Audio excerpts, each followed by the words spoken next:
Hello রিসনা, প্রথম দিক থেকে আমি বলি যে ঘটনাটা আসলে এই মাসের প্রথম দিক থেকে শুরু হলো। তো ফার্স্টের দিক থেকে আমি জিনিসগুলোকে টোটালি এড়ায় চলতাম এবং একটু মানে ভাবতাম যে দ্যাট ওয়াজ নাথিং, কিছু নাই আসলে। তো আমি রাস্তা দিয়ে হাঁটতাম অথবা বাসায় বসে থাকতাম, যেখানেই যাইতাম মানে বসে থাকতাম অথবা শুয়ে থাকতাম, যেখানে আমার কাছে মনে হতো যে কেউ আমার আশপাশ দিয়ে হাঁটতেছে, এরকম কিছু একটা মনে হতো সবসময় এরকম মনে হতো। তারপর আমি শুয়ে রয়েছি, আমার কাছে মনে হয় যে মানে পুরোভাবে বুঝতে পারি যে আমার গা ঘেঁষে কেউ একজন শুয়ে রয়েছে। আমি জিনিসটা আমার আব্বু মুখে জানাই। এটা আপনি অনুভূতি, এটা আপনার কি রেগুলার হয় যে কেউ ঘা ঘেঁষে শুয়ে আছে এরকম কিছু? হ্যাঁ, রেগুলারই বলতে গেলে হইতেছে আমার এগুলা। তো আমি এগুলো আমার আব্বু মুখের কাছে শেয়ার করি, বাট তারা কোনো জিনিসটাকে মানে কেয়ার করে না, ইম্পর্টেন্স অত দেয় না। তো আমি এই জিনিসটা বলি, আমাদের যে জায়গাতে আমি আসা যাওয়া করি রাতের 11:30-12টার দিকে আমি ফ্রেন্ডদের সাথে আড্ডা মেরে দেন আমি ওখান থেকে চলে আসি। তো আমাদের মেইন রোডটা, মাদ্রাসার সাথে মেইন রোডটা দিয়ে যখন আসতাম, মেইন রোডটার দুই সাইড হচ্ছে পুকুর টাইপসের এবং ঝোপঝাড় টাইপসের এই রোড ছিল। তো আমি যখন হাঁটতাম একা একাই অত রাতের বেলা, মানে আমাদের ওইখানকার নারায়ণগঞ্জ ওই সাইডটার ভিতরে মানে অত রাতের বেলা কেউ হাঁটা চলা করতে না, গাড়ি দুই একটা মাঝে মধ্যে যাইতো আর কি। তো আমি হাঁটতাম, আমার কাছে মনে হতো যে আমার নিজের হাঁটার শব্দটা তো আমি বুঝতে পারতাম, বাট আমার সাথে মানে আমি স্পষ্ট বুঝতে পারতাম কেউ একজন আমার সাথে হাঁটতেছে। আচ্ছা, বাট আমি পিছনে ঘুরে তাকাই দেখি অথবা আশেপাশে তাকাই দেখি কি কেউ আমার সাথে নাই। তো এরকম ভাবে অনেকবার জিনিসগুলো মনে হয়েছে। তো আমি এই জিনিসগুলোকে এড়াই চলছি। আপনি সবসময় এরকম ফিল করছেন? হ্যাঁ, এরকম সবসময় ফিল করছি। তো একদিন আমি মানে বাসায় শুয়ে রয়েছি, তো ফ্রেন্ডের সাথে আড্ডা মেরে আমি বাসায় আসছি, রাতের 12:15 হবে এরকম টাইম। জি, আমি আমার বাসায় ডিম লাইটটা অন করে আমি শুয়ে রয়েছি। জি, তো কিছুক্ষণ শুয়ে থাকার পর হঠাৎ করে আমার মানে চোখটা খুলে যায়। আমি ওই ডিম লাইটের আলোতে দেখতে পারি কি আমার জানালার সাথে কি যেন ঘেঁষে দাঁড়িয়ে আছে। আচ্ছা, একদম জানালার সাথে ঘেঁষে দাঁড়িয়ে আছে। মানে একটু অন্যদিকে মুভ করে শোয়া ছিলাম তো জাস্ট ওইভাবে একটু ঘুরে তাকায় দেখি, কিন্তু একটু ভালো করে উঠে যখন তাকে দেখ, মানে বিশেষ করে বয়স 15-16 হবে একটা মেয়ে, সে মানে তার মাথাটা জানালার ভিতরে এবং তার বডিটা জানালার বাইরে। আমি এটা দেখে সাথে সাথে লাফ দিয়ে উঠে আমার লাইটটা জ্বালাই রুমে, কিন্তু তখন আমি কাউকে দেখতে পাই না। আচ্ছা, আমি তখন চিৎকার করে আমার আব্বু আম্মুকে ডাক দিই, কিন্তু তারা আসার পরেও কাউকে দেখতে পায় না। মানে তাদের কাছে একটু অবাক লাগে, কারণ এত রাতের বেলা আমি চিৎকার করে উঠবো, হ্যাঁ, এই জিনিসগুলো তাদের কাছে একটু অবাক লাগে, কিন্তু তারা তখনও অতটা ইম্পর্টেন্স দেয় না। তারপর রাসেল ভাই, আমি আসলে এরকম ভাবে সবসময় ফিল করতে থাকি। আর তার থেকে বড় জিনিস কি, আমি মানে সবসময় এভরি টাইম কাজ করি অথবা যে পড়াশোনা করি, আমি মানে যেখানে যাই না কেন আমার কাছে মনে হইতো যে একটা মেয়ের চুল, বড় চুল শরীরের উপর পড়লে যেরকম লাগে, একগোছা চুল মানে শরীরের উপর পড়লে যেরকম লাগে আর কি, আমার কাছে সেরকম মনে হইতো। কিন্তু আমি হাত দিই, যেখানে লাগতো মনে হইতো, স্পর্শ মনে হইতো, আমি হাত দিতাম কিন্তু কিছু পেতাম না আমি। আচ্ছা, আমার কাছে এইসব ভয়টয় মানে এগুলো জিনিসগুলো আমি ফিল করতে পারি, পুরো স্পষ্ট ফিল করতে পারি। তারপর আমি আরেকবার, আমার ফ্রেন্ড আছে সৌম্য, তারপর মেহেদি, আমরা সবসময় একসাথে আড্ডা মারি আর কি, সৌম্যর বাসাতে আমরা আড্ডা মারি। তো আরেকদিন আমরা সৌম্যর বাসার ওখানে সৌম্যর বাসাতে আড্ডা মারতেছিলাম, কারেন্ট চলে গেছে ওর বাসায়। তো আমরা নিচে নামছি, নিচে নামার পরে মানে ওর বাসার সামনে একটা মাঠ ছিল, মাঠটা চারো সাইডে ডোবা ছিল, এক সাইড দিয়ে জাস্ট ভরাট করা হয়েছে, যেটা মানে কিছুদিন পরে বাড়িটারি এসব করবে এরকম কারণে ভরাটটা করা হয়েছে। তো মাঠটার এক সাইডে ছিল একটু ঝোপঝাড় টাইপের। তো আমরা কারেন্ট চলে গেছে যেহেতু, আমরা 3-4 জন একসাথে দাঁড়ায় কথাবার্তা বলতেছিলাম। তো আমি হঠাৎ করে আমার ফোন আসে, আমি একটু সাইডে যাই, সাইডে যাওয়ার পর মানে কথা বলতেছি, এমন করে হঠাৎ করে ঝোপের থেকে কে যেন দাঁড়াতেছে সাদা কাপড় পরা। আমি সাথে সাথে জিনিসটা দেখে আমি সৌম্য বলে ডাক দিই। মানে সৌম্যর থেকে আসার সময় আমি তখন ওই সময় 2-3 দিন আগে আমি এগুলো শেয়ার করছিলাম যে দোস্ত আমার সাথে এরকম হইতেছে, আমি এখানে কি করব। ওরাও মানে তখন অবাক হয়ে যায় যে এগুলো কি হইতেছে। তো আমি যখন সৌম্য বলে ডাক দিই, সৌম্যর সাথে সাথে বুঝা গেছে জিনিসটা। তো আসার পরে আমাকে নিয়ে গেছে বলে কিছুক্ষণ পর, মানে আমার তখনও মানে কিছু মনে নাই যে আমি আসলে কি দেখছি না দেখছি, আমার কিছু মনে নাই। একটু পর বুঝতে পারি যে সৌম্য আমার গালে থাপ্পড় দিতেছে, থাপ্পড় দেওয়ার পর আমাকে বলতে, মানে তখন যা শুনছি সেটা হচ্ছে আমি নাকি ওই ঝোপটার দিকে এক দৃষ্টিতে ঘাড় ঘিরে অন্যদিকে ওইদিকে তাকায় আমি ঠিক না, ওরা নাকি অনেক চেষ্টা করার পর আমার ঘাটটা ঘুরাইতে পারবে, আমার ঘাটটা নাকি পুরো শক্ত রয়েছে। তারপর ওইখান থেকে এটা আমরা ওর বাসার সামনে এক চায়ের দোকান আছে, সেই চায়ের দোকানে যাই। চায়ের দোকানে হয় কি ন্যাচারালি অনেক সময় অনেক মানুষ বিভিন্ন জিনিস বসে বসে কথাবার্তা বলে, আড্ডা মারে, চা টা খাই, এইসব করে। তো আমি সৌম্য মেহেদি আমরা 3 জন ওখানে আড্ডা মারতেছিলাম, কথা বলতেছিলাম, চাটা খাচ্ছিলাম। হঠাৎ করে রাসেল ভাই মানে এমন একটা আতরের গন্ধ ওই জায়গার ভিতরে আসে, মানে বিকট একটা এত সুন্দর একটা আতরের গন্ধ ভাই আমাদের নাকে সবার বাজে, শুধু যে আমার না তা না, সবারই ভাসতেছে। মানে সবাই বুঝতে পারে যে না আতর গন্ধটা সবাই পাইছে, এবং সবাই এট এ টাইম বলছে যে না এই তোরা কি কোনো আতর গন্ধ পাইতেছিস? তখন মানে আমি বলার সাথে সাথে তারা বলছে হ্যাঁ আমরা তো পাইতেছি জিনিসটা, এত সুন্দর একটা আতরের গন্ধ। কিন্তু মজার বিষয় হচ্ছে গিয়ে, অবাক করার বিষয়, ওই জায়গার ভিতর কোনো হুজুর কিংবা কোনো পরহেজগার মানুষ অত সময় মানে অতটুকু সময়ের ভিতরে কেউ আসে নাই। তো ন্যাচারালি আতর মাল অন্য কোনো মানুষ যদি আতর মারে এতটা গন্ধ হবে না, এবং শুধু মানে আমাদের সাইডটার ভিতরে আসবে না, এরকম মনে হয়। এরপর থেকে আমি স্মেলটা, ওই সেম স্মেলটা আমি ম্যাক্সিমাম জায়গায় পাচ্ছি। ইভেন আমার আব্বু সেম স্মেলটা পাচ্ছে, আমিও পাচ্ছি, সব জায়গাতে আমার আব্বু স্মেলটা পাইতেছে। তারপর আমি এসএ লিমিটেডে জব করি, আমার আব্বু এসএ লিমিটেডে জব করে। তো আমরা মানে আমার আব্বু কাজটা যেখানে থাকে সেখানে ফ্যাক্টরিটা ছিল, ফ্যাক্টরি থেকে মানে গোডাউনটা ছিল। তো আমরা এসএ লিমিটেড ফ্যাক্টরি থেকে চুনের বস্তা টস্তা এইসব নিয়ে আমাদের ফ্যাক্টরিতে রাখা হয় আর কি। তো আমি আমার কলিগ যে Swapan uncle, Wahab uncle, Sohel uncle, ওনারা সবাই একসাথে বসে আমার আব্বুর সাথে ছিল। তো হঠাৎ করে হয়েছে কি, মানে আমরা কেচি গেটটা মানে চুনের বস্তা টস্তা এগুলো বিকেলের দিকে আইনা রাখা হয়েছিল, রাখা কেচি গেটটা অফ করে দিয়েছে, মানে ফুল গোডাউনটা অফ, একটু পরে সব মানুষ চলে যাবে।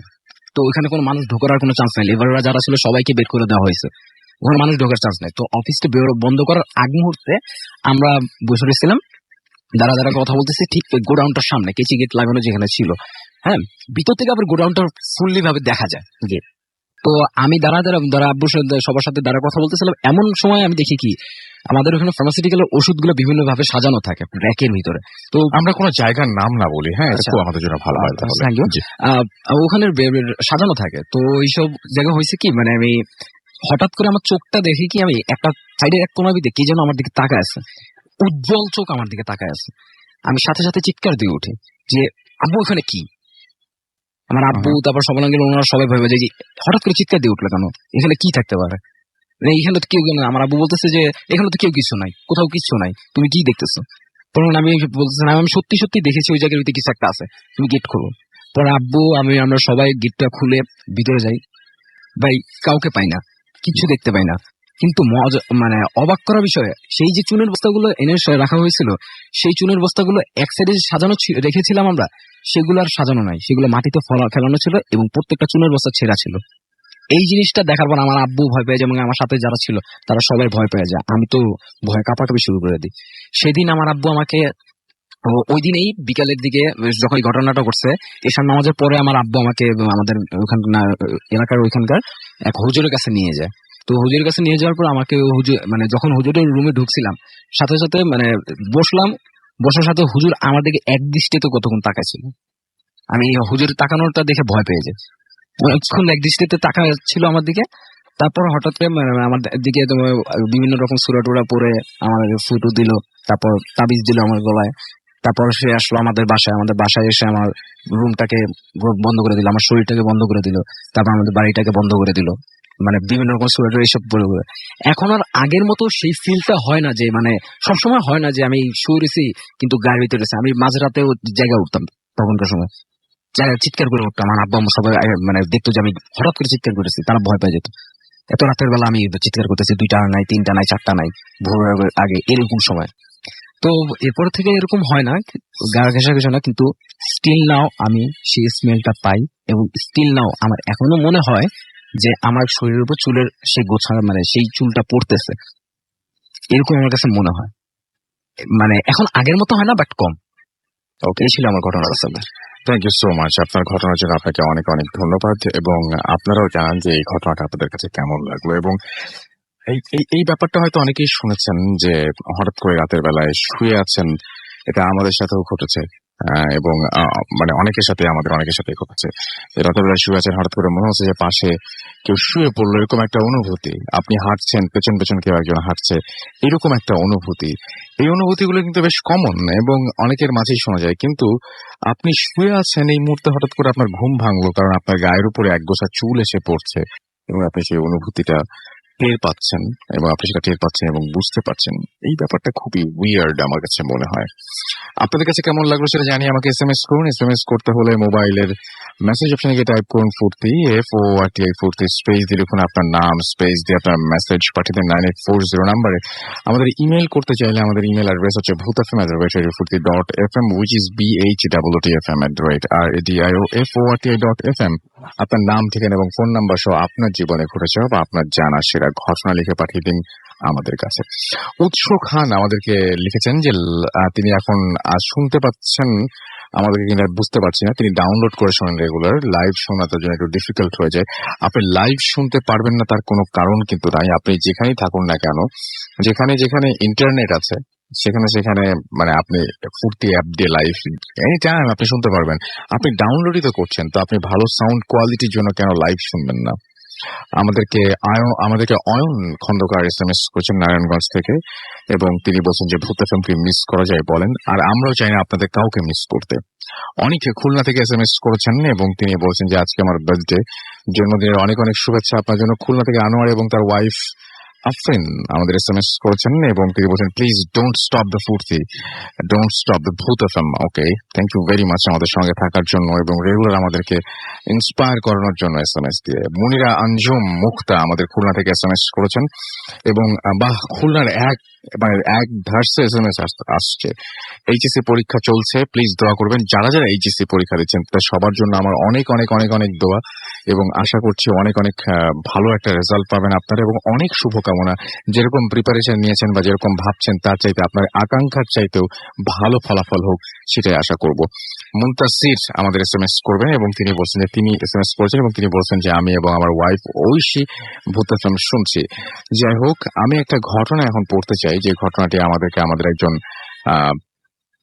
লিসেনার পাঠিয়েছেন, এবং এই ঘটনাটাও বেশ অদ্ভুত টাইপের। আমি জানি না সত্য মিথ্যা আমাদের চাইতে আল্লাহ ভালো জানেন, কিন্তু এখানে যে ঘটনাটা পড়ছি এই ঘটনাটা একটু অদ্ভুতই লেগেছে আমাদের কাছে। আসসালামু আলাইকুম রাসেল ভাই, আশা করি ভালো আছেন। এই ঘটনাটি আমার পাঠানো প্রথম ঘটনা। ঘটনাটি ভালো লাগলে পড়ে শোনাবেন। আমার নাম শুভ বণিক, ঢাকার একটি বেসরকারি বিশ্ববিদ্যালয়ে CSE পড়ছি। আমার মানিকগঞ্জের আমি স্থায়ী বাসিন্দা। ঘটনাটি আমাদের বাসায় এক কাজের লোকের কাছ থেকে শোনা। তিনি পটল বিলের পাশেই থাকেন। মানিকগঞ্জের এই পটল বিলের নানা কাহিনী সবারই জানা। এই পটল বিলকে ঘিরে নানা ঘটনা এখন মানুষের মুখে মুখে শোনা যায়। কিছুদিন আগ পর্যন্ত কোনো বাচ্চা মারা গেলে ওই পটল বিলে কবর দেয়া হতো। রাত 10টার পর থেকেই জায়গাটা কেমন হয়ে যায়।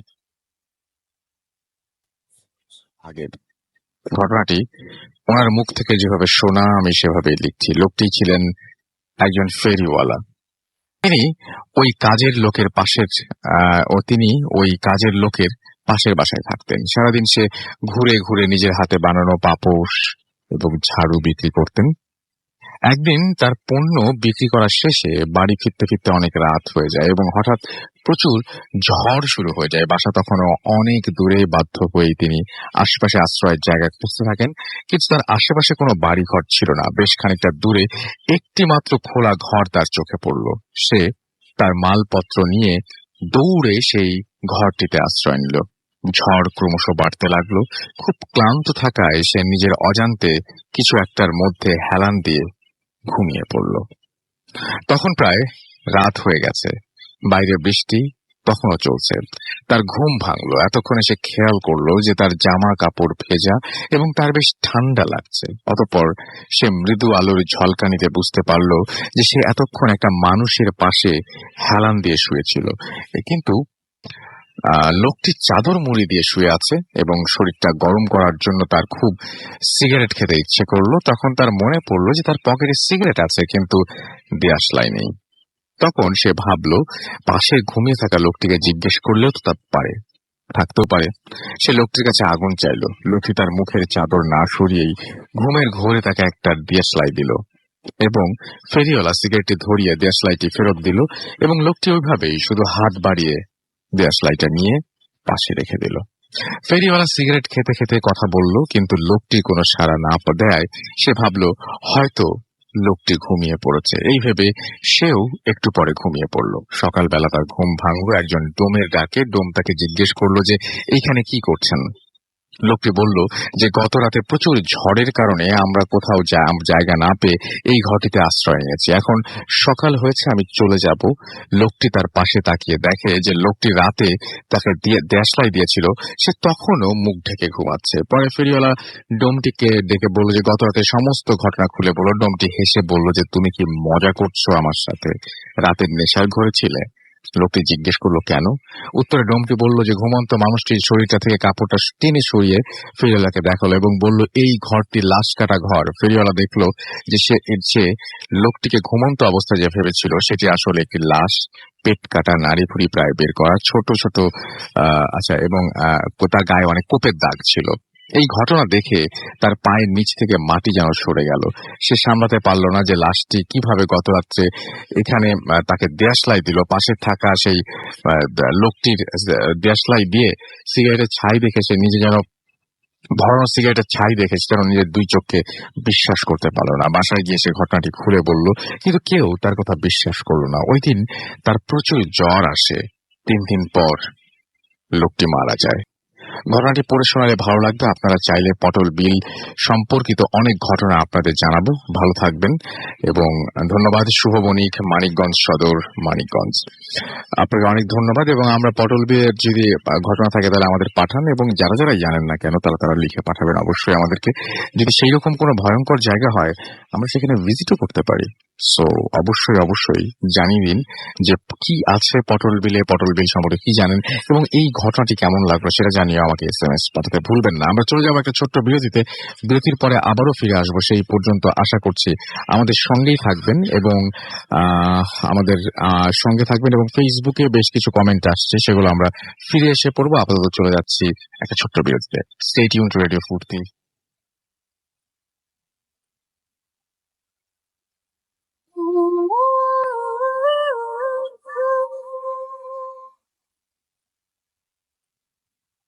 Welcome back. শুনছেন সবসময় রেডিও ফুর্তি FM। আমি রাস্তাল আছি, সাথে আমার সাথে রয়েছে মাসুম এবং আজকের অতিথিরা, এবং আপনাদের সবাইকে আরো একবার স্বাগত জানাচ্ছি ফুর্তি FM। এবং আমি দেখতে পাচ্ছি যে অনেকেই আমাদের এখানে লিখছেন। আবির আমাদের এখানে লিখছেন এবং লাশের গল্পটা তার কাছে খুব ভালো লেগেছে, সেটা তিনি জানিয়েছেন। এছাড়াও রুবেল আমাদের লিখেছেন জামালপুর থেকে, তিনি শুনছেন। ফেসবুকের গুলো পড়ছি। হাসান লিখেছেন যে অনেক ভয় লাগছে। এছাড়াও দেখতে পাচ্ছি যে আমাদেরকে রিফাত লিখেছেন সবগুলো স্টোরি অসাধারণ ছিল। এছাড়াও নাইম আমাদের সাথে SMS করেছেন এবং আমাকে বলছেন যে যে স্টোরিটা কিছুক্ষণ আগে পড়লেন সেটা শুনে আমার এখন ভয় লাগছে। আচ্ছা, নাহিদ শাহরিয়ার সাব্বির আমাদের এখানে লিখছেন। এছাড়াও আমাদের এখানে লিখছেন, দেখতে পাচ্ছি মিজানুর রহমান লিখছেন পটল বিলের কাহিনীটা দারুণ। আমাদেরকে শাহনীলা রহমান মৌমিতা আমাদের এখানে লিখছেন যে ভালো লাগছে। এছাড়াও আমাদের এখানে দেখতে পাচ্ছি অ্যাঞ্জেলা জুই বিশ্বাস আমাদের এখানে লিখছেন আজকের ঘটনাগুলো রিয়েলি অসম। এছাড়াও দেখতে পাচ্ছি যে আমাদেরকে মনিরুল ইসলাম বলেছেন আমরা 3 জন মিলে বড়াল নদীর পাড়ে বসে শুনছি। তো আমার কাছে যেটা মনে হয় যে গরমের মধ্যে এই নদীর পাড়ে বসে শোনা বা খোলা জায়গায় বসে পুঁতাতম শোনার আইডিয়াটা কিন্তু খারাপ না। এবং কারো ডিস্টার্বও হয় না। টেলিভিশন বা অন্য কোনো কিছু দেখতে যেরকম আলো টালোর ব্যাপার থাকে, এখানে কোনো ব্যাপার নাই। জাস্ট আপনি শুনতে পারেন নিজের মতো করে। এবং আমার কাছে মনে হয় যে আজকের ঘটনাগুলো জমজমাট লাগবে। এখন যে ঘটনা শোনাবো এই ঘটনাটা আমি নিজেই এই ঘটনা নিয়ে কোনো মন্তব্য করতে চাই না। এবং মানে আল্লাহর দুনিয়ায় অনেক কিছু ঘটে এবং আল্লাহ সবচেয়ে ভালো জানেন। তো যিনি এসছেন আমাদের একজন, আপনি আপনার নাম? আমার নাম আলমগীর সরকার। জি, আলমগীর সরকার। এবং আলমগীর সরকার, আপনি যে ঘটনাটা বলবেন সেটা হচ্ছে 40-এর দশক না 50-এর দশক? 40-50-এর দশক। 40-50-এর দশকের ঘটনা। তো অনেক অনেক অনেক পুরনো। এবং আপনি যেটা বলছেন, আপনি নিজে এখন কি করেন? আমি একটা সেনাগোল্লা জব করি। আচ্ছা, তো আমরা আপনার ঘটনায় চলে যাই। এবং আপনার যে ঘটনাটা ঘটেছে এই ঘটনার জায়গাটা কোথায়? জায়গাটা গাইবান্ধা। আপনার গ্রামের বাড়ি।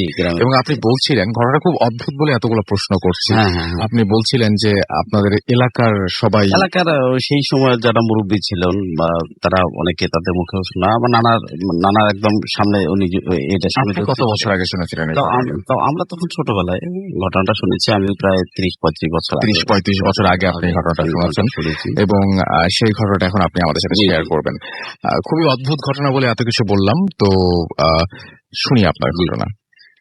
রাসেল ভাই, আমি আমার পরিচয়টা আরেকবার দিতে চাই। আমার নাম আলমগীর সরকার, আমি এসেছি পূর্ব জোরাইন থেকে। তো আমি ঘটনা চলে যাই। জি। ঘটনাটা 50 দশকের ওই সময় হবে। তো আমার নানার কাছে শোনা। আমার নানা একটু ব্ল্যাক ম্যাজিক চর্চা করতো সে আগে থেকেই। তো অনেক বড় বড় ঘটনা আছে, সেগুলো একসময় এসে শেয়ার করবো। বাট আজকে যে জিনিসটা সেটা তার আমলেরই ঘটনাটা ঘটে গেছে। তো সেই সময় ওই এলাকায় তাদের গ্রামের পাশের গ্রামে আর কি একজন মাতবর শ্রেণীর একজন লোক ছিলেন। তো উনি একটু খুব মানে আছে না, ভালো মন্দ মিলেই তো মানুষ, তো উনি একটু মন্দ মানুষই ছিল। মানে উনি সাধারণত যে কোনো জায়গায় সালিশ করতে গেলে হয়তো দেখা গেছে যে ন্যায় বিচার পেত না, বা তারপরে আবার বিভিন্ন ধরনের খারাপ কাজ করে বেড়াইতো, সুদ খাইতো, মানে না এহেন কোনো খারাপ কাজ নেই যে উনি করেননি। তো যাই হোক, এলাকার লোকজন তাকে খুবই অপছন্দ করতো। তো একটা সময় উনি মারা যান। তো মারা যাওয়ার পরেই ঘটনাগুলো শুরু হয় তার। তো যেহেতু এই জগতে দুটো লোকের ক্ষেত্রে মানুষের কৌতূহলী থাকে বেশি, এক খুব বেশি ভালো হলে তার ক্ষেত্রে লোক বেশি হয়, আবার খুব খারাপ লোক হলে তার ক্ষেত্রে লোক বেশি হয়। তো কোন এক সময় লোকজন তাকে কবরস্থ করে, মানে মারা যাওয়ার পরে কবরস্থ করার পরে ওই দিন সারাদিন ভালো গেল, রাত্রেও ভালো গেল। পরের দিন সকালবেলা যখন তার লোকজন উঠে দরজা খুললেই দেখে যে তার ওই লাশটা তার সামনে, মানে যে লোক যে মারা গেছে তার বাড়ির লোকজন যখন দরজা খুললো তখন দেখে যে লাশটা তার ওই কাফন পরানো অবস্থায় লাশটা সামনে। তো এই দেখে তারা তো হতচকিত হয়ে গেল যে কি ব্যাপার, এটা কি হলো। যে কবরে গেল, দেখলো যে কবর যেমন কবর তেমনই আছে, কোনো মাটিও সরানো হয়নি, কিছুই সরানো হয়নি, কিন্তু ওখানে লাশ নেই, লাশ হলে তাদের বাড়িতে। তো তখন তারা মনে করলো যে হয়তো ওই লোকটা খারাপ ছিল, বা হয়তো এলাকার লোকজন তো তার শত্রু থাকতেই পারে, হয়তো কেউ এরকম বদমাইশি করে হয়তো এই কাজটা করছে, বা কোনো ভাবে তাকে নিয়ে এসে সামনে রাখছে। তো প্রথম দিন তারা কিছু না মনে করে এলাকার লোকজন আবার জোগাড় করলো, করে যায় তাকে আবার ওই কবরে, ওই যে কবরে ছিল সে কবরে রাখছে। তো একটা সময় তো ওরা রাখে দেওয়ার পরে সারাদিন ভালো গেল, আবার রাত ভালো গেল।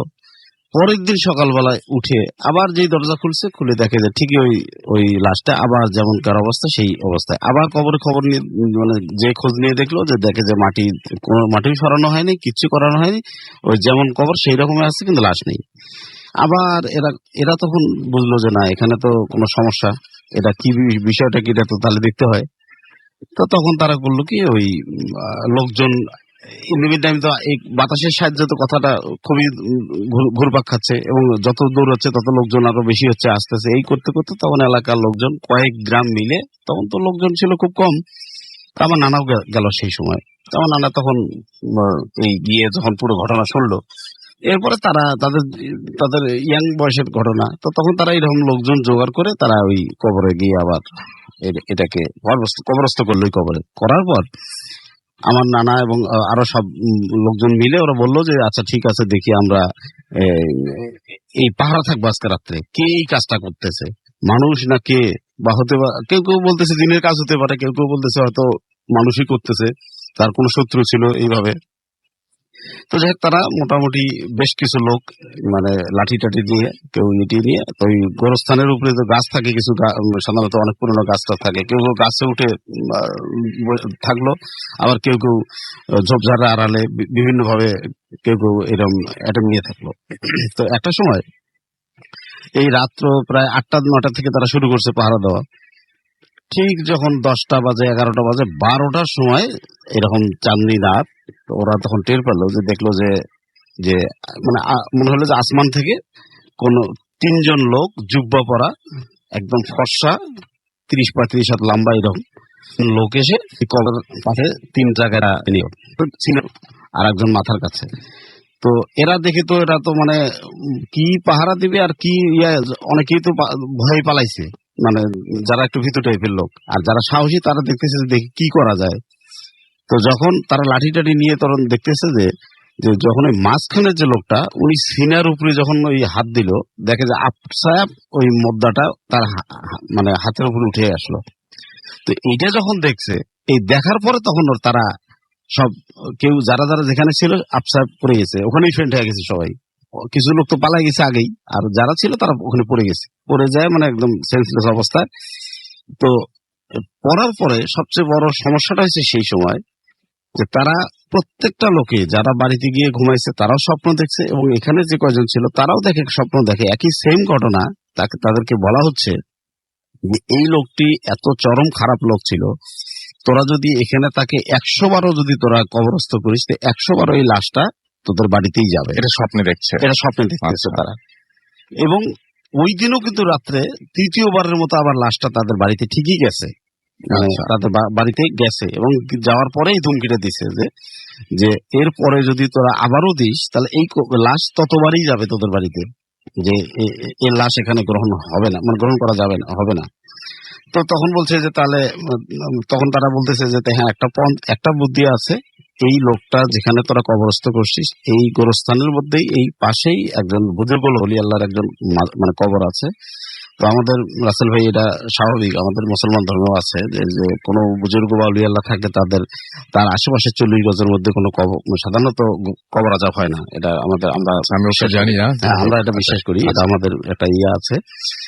তো এই সময় তারা যখন তাকে বলল যে তোরা এখান থেকে 50-60 গজ দূরে একটা জায়গা দেখা দিল, প্রায় নদীর কাছাকাছি, বললো যে ওখানে যে তোরা যদি তাকে রাখতে পারিস কবর দিয়ে তাহলে তোরা তো রেহাই পাবি, না হলে এখানে রাখলে যতবার রাখবি ততবারই তোদের বাড়ি যাবে। তো তখন তারা একটা সময় এই জেগে গেল, মানে তারা সবাই কেউ কেউ ইয়ে হয়ে গেল, হুঁশ ফিরে আসলো। এসে তখন তারা যে যার মতো পাচ্ছে বাড়িতে, যার বাড়িতে গেছে, বাড়িতে গিয়ে কোন রকমের রাতটা কাটাইছে। দেখে যে পরের দিন সকালবেলা দেখে যে ওই ঠিক হুবহু লাশটা তাদের বাড়িতেই পাওয়া গেল। তখন দেখি এলাকার লোকজন তো এটা বিরাট একটা সরগোল পড়ে গেল, এবং এলাকার লোকজন বললো যে না, এটা তো স্বাভাবিকভাবে নেওয়া যায় না। তো এক কথা দুই কথা সবার সামনে বললো যে আমি একটা শুনলাম যে ওই 3 জন এই কথা বলতেছিল এই লাশটা সম্বন্ধে। ও বলতেছে আমিও তো দেখছি, ও বলতেছে আমিও তো দেখছি। এখন সবাই বলতেছে, এমনকি যারা ছিল তারাও বলতেছে আমরা তো দেখছি এই স্বপ্ন, কি ব্যাপারে, এটা ঘটনা নাকি? তখন একটা সময় ওই আমার নানা বললো যে তখন ওই তাদের কথা মোতাবেক এই লাশটাকে ঠিক ওই 50-60 গজ দূরে যেখানে বলা হয়েছে ঠিক সেখানে গেলাম, যা ওখানে একটা কবর খুঁড়ে তাকে আবার রাখা হলো। সবচেয়ে বড় মজার ঘটনা, মানে দুঃখজনক হলে সত্য, যে রাসেল ভাই আমার নানা যারা বললো যে এই লাশটা যখন রাখলো, রেখে তারা কিছু দূর এগিয়ে আসছে, মানে পিছনের দিকে তারা তাকায় নাই, এমন ভাবে বিকট শব্দ একটা হলো যে শব্দের চোটে তারা যে পিছনের দিকে তারা এই সুযোগ তারা পায়নি, মানে তারা সোজা দৌড় সামনের দিকে দেখে দৌড়ে। তো ওই দিন আর তারা যায়নি। পরের দিন কেউ তারা গিয়ে দেখে যে ওই কবরটা, আমাদের কবর সাধারণত 2-1 মাসে বা 3 মাসে সাধারণত বৃষ্টি না হলে কবর ভেঙে যাওয়ার কথা না, কিন্তু তারা দেখতে পারলো পরের দিনই দেখে যে কোনো বৃষ্টি নাই, কিছু নাই, শুকনো জায়গা। ঠিক সেখানে যে দেখে যে ওই কবরটা একদম মাটির সঙ্গে মিশে গেছে, মানে মনে হয় না যে এখানে এই কবর বোধহয় আরো 2-4-5 বছর আগে বোধহয় কবর দেওয়া হয়েছে, অথচ কবরটা কিন্তু গতকালকে দেওয়া হয়েছে। এইভাবে তাকে মানে তার একটা হয়।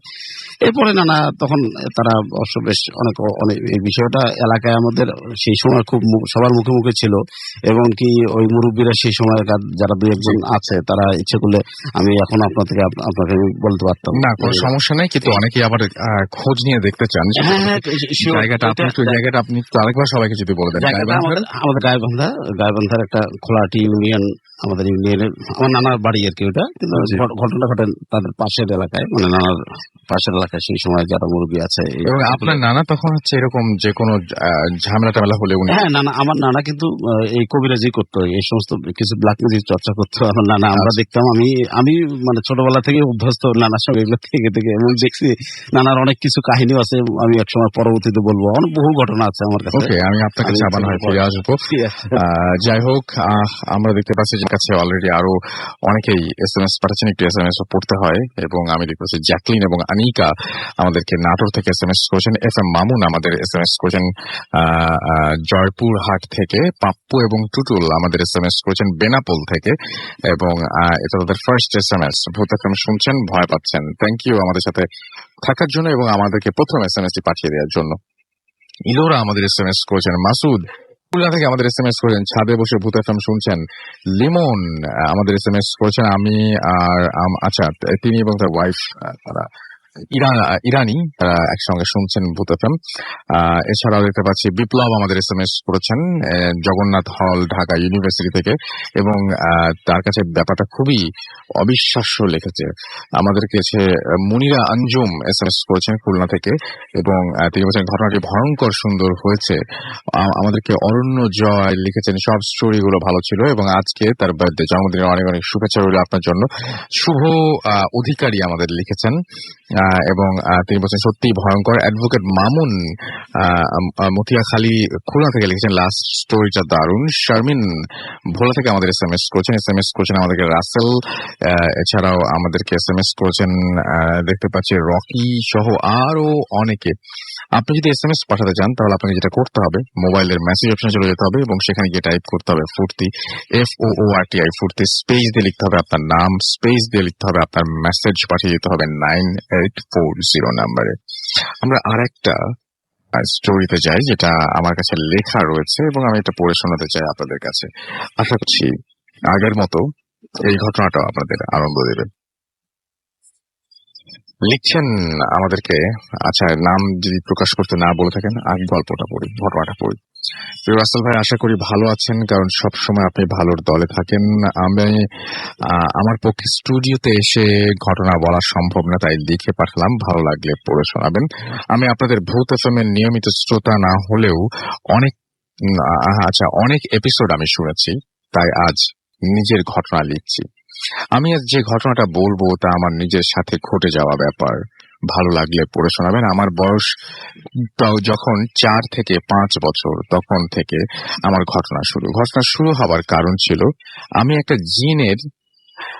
জিনের হাঁটার রাস্তায় বাধা দিয়েছিলাম। তারপর থেকে ওইটা আমার পিছু ছাড়েনি, আবার কখনো চেপেও ধরতে পারেনি। আমার বয়স 28 বছর। গত 24 বছরে আমার জীবনে অনেক ঘটনা ঘটেছে, তার একটা আপনাকে পাঠালাম। ঘটনা সাল 2011 জানুয়ারি মাস। আমি আমার 2 বন্ধু মিলে কমলাপুর কবরস্থানের কাছে একটা বাসা ভাড়া নিয়ে থাকতাম। বাড়িটি ছিল 6 তলা আর আমরা থাকতাম ছাদের ওপরেই বাসাটিতে। 2 রুমের বাসাটি নতুন বানানো, তাই জানলার 2-1টা গ্রিল লাগানো বাকি ছিল। তো ঘটনার দিন কাজের চাপ থাকায় অফিস থেকে একটু দেরিতে বাসায় আসি। বাসায় এসে দেখি আমার 2 বন্ধু তখনও বাসায় আসেনি। আমি ওদেরকে ফোন দিলে ওরা আমাকে জানায় যে ওরা আজ বাসায় আসতে পারবে না, তাই রাতে একা থাকতে হয়। রাতের খাবার খেয়ে টিভি দেখতে দেখতে রাত প্রায় 2:15 বেজে যায়। পরদিন অফিস থাকায় ঘুমোতে যাওয়ার ব্যবস্থা করে ওয়াশরুমে যাই। বলে রাখা ভালো, ওয়াশরুমের ছোট জানালাতে তখনও কোনো গ্রিল বা গ্লাস লাগানো ছিল না। ওয়াশরুমে ঢুকেই আমার চোখ যায় কমলাপুর পোর্টের বিপরীতে থাকা একটি গার্মেন্টস এর ছাদের ওপর পানির ট্যাঙ্কির ওপরে কেউ একজন বসে আছে। এসব ব্যাপারে অভ্যস্ত থাকায় আমি তেমন একটা মাথা না ঘামিয়ে কাজ করতে লাগলাম। বাসায় কেউ না থাকলে ওয়াশরুমের দরজাটা হালকা করে চাপানো রেখেই আমরা কাজ করছিলাম, এবং সর্বোচ্চ 1 মিনিট পরে আমি যখন বাসা থেকে উঠে দাঁড়ালাম, দেখলাম দূরে আমি যে জিনিসটাকে দেখলাম সেটা বসা দেখেছিলাম, ঠিক সেটা আমার ওয়াশরুমের সামনের ছাদে বসে আছে এবং ছোট জানালার সামনে পা ঝুলাচ্ছে। আমি খুব ভালোভাবে দেখতে পেলাম ওই জিনিসটার পায়ের পাতা আমার দিকে ঘুরানো, অর্থাৎ পায়ের আঙুলগুলো আমার দিকে ছিল, এবং আঙুল ছিল মাত্র 4টা, যা স্বাভাবিক মানুষের তুলনায় অনেক বড়। এতটা কাছাকাছি চলে আসার কারণে আমি ঘাবড়ে যাই। ভয় পেলেও তখনও মনে সাহস হারায়নি। যা কিছু দোয়া পড়তে জানি তাই পড়তে লাগলাম। দোয়া পড়তে পড়তে যখন ওয়াশরুমের দরজা খুলে যাব, ঠিক দরজা বাহির থেকে দেখলাম যে ছিটকানি লাগানো। তবে আমার সম্পূর্ণ মনে আছে যে আমি দরজা লাগাইনি, আর এমনও না যে কেউ মজা করে দরজা বাহির থেকে লাগিয়ে দিয়েছে, কারণ ওই দিন আমি ছাড়া বাসায় আর কেউ ছিল না। যখন টানাটানি করেও দরজাটা খুলছিল না, আস্তে আস্তে ভয়টা বাড়তে লাগলো। কি করব বুঝতে পারছিলাম না। কয়েক সেকেন্ড সময় নিয়ে শরীরে যত শক্তি ছিল তাই দিয়ে দরজাটায় একটা লাথি দিলাম। প্লাস্টিকের ডোরের দরজা হওয়ার কারণে দরজাটা ভেঙে যায় আর আস্তে করে খুলে যায়। ওই দিন রাতে সারা রাত লাইট জ্বালিয়ে রেখে বসেছিলাম। ওই ঘটনার পর আমরা বাসা ছেড়ে দেই আর পাশের আরেকটি বাসায় উঠি। বাসা ছাড়লে কি হবে, ওইটা আমার পিছু ছাড়েনি। ফেব্রুয়ারি মাসের কোনো একদিন বিকেলে Kamalapur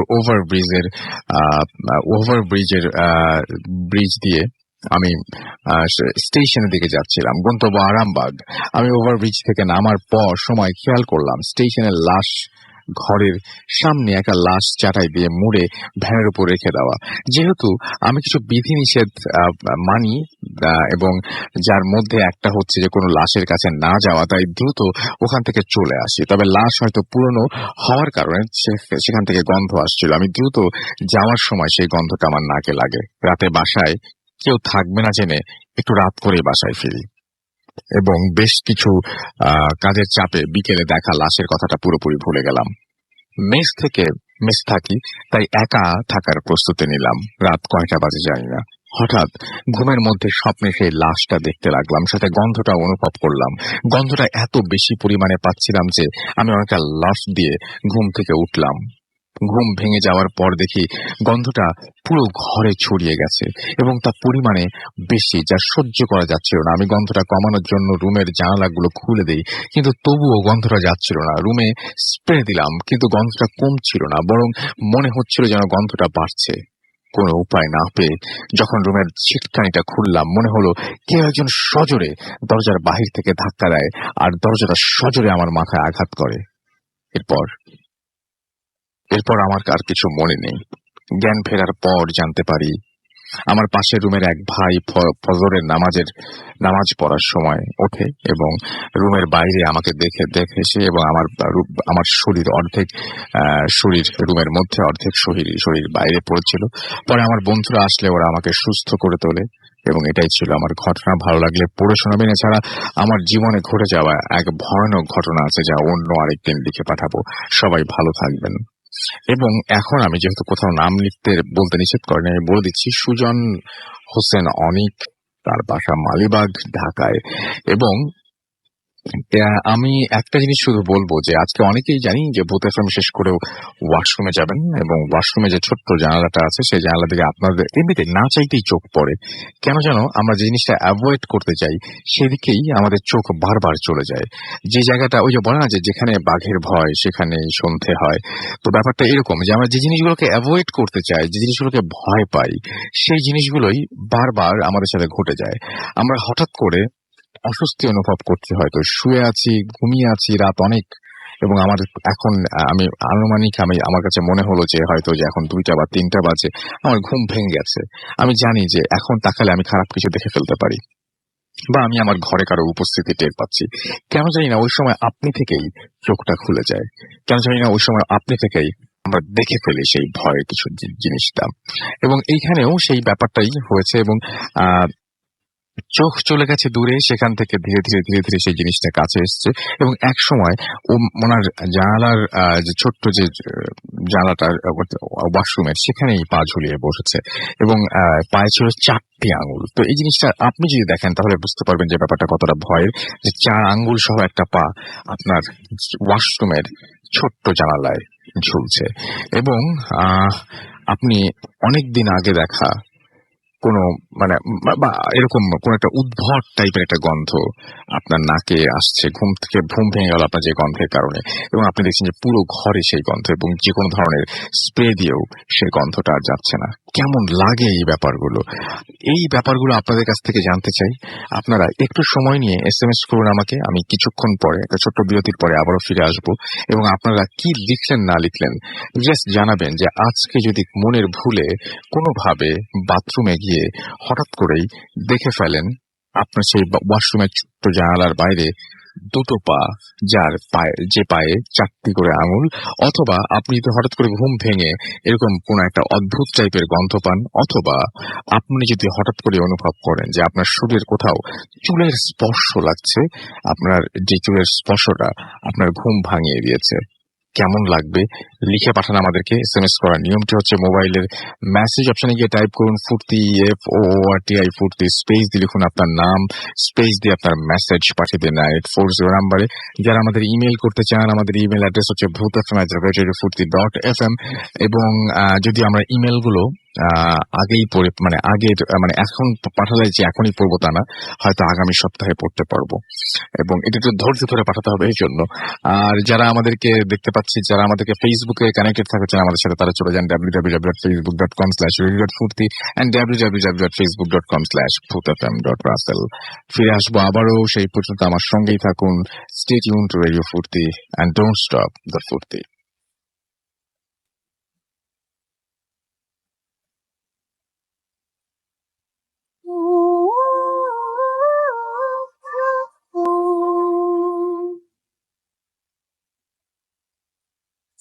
Yes, the night comes alive with Gramophone.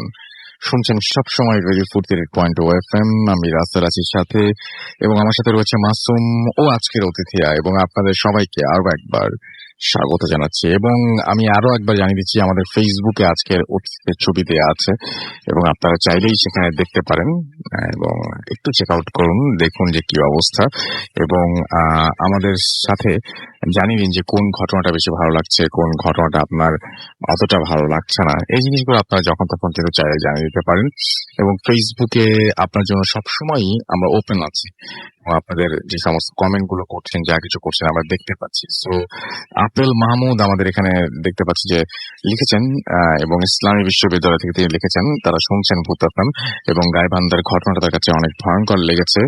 এবং আমি দেখতে পাচ্ছি যে আমাদের সাথে এছাড়া রয়েছেন ওমর ফারুক, এবং তিনি বলছেন যে পুরো অনুষ্ঠান জুড়েই আমাদের সঙ্গে থাকবেন তিনি, এবং তিনি বলছেন যে একা একা শুনছি, খুব ভালো লাগছে কিন্তু একটু ভয়ও লাগছে, তবু উপভোগ করছি। সাইফুদ্দিন মোহাম্মদ শাওন লিখেছেন এত গরমে ভূত FM শুনছি এন্ড গরমে ঠান্ডা হয়ে যাচ্ছি। ওকে, আমিন আমাদেরকে SMS করেছেন, এবং তিনি বলছেন ভয় লাগে না তো রাসেল ভাই। বাহ, চমৎকার। আপনার নিশ্চয়ই তাহলে হাসি পাচ্ছে আমাদেরকে। এছাড়াও দেখতে পাচ্ছি যে SMS করছেন মন পাখি, এবং তিনি আমাদেরকে SMS করেছেন নাফিসুল ইসলাম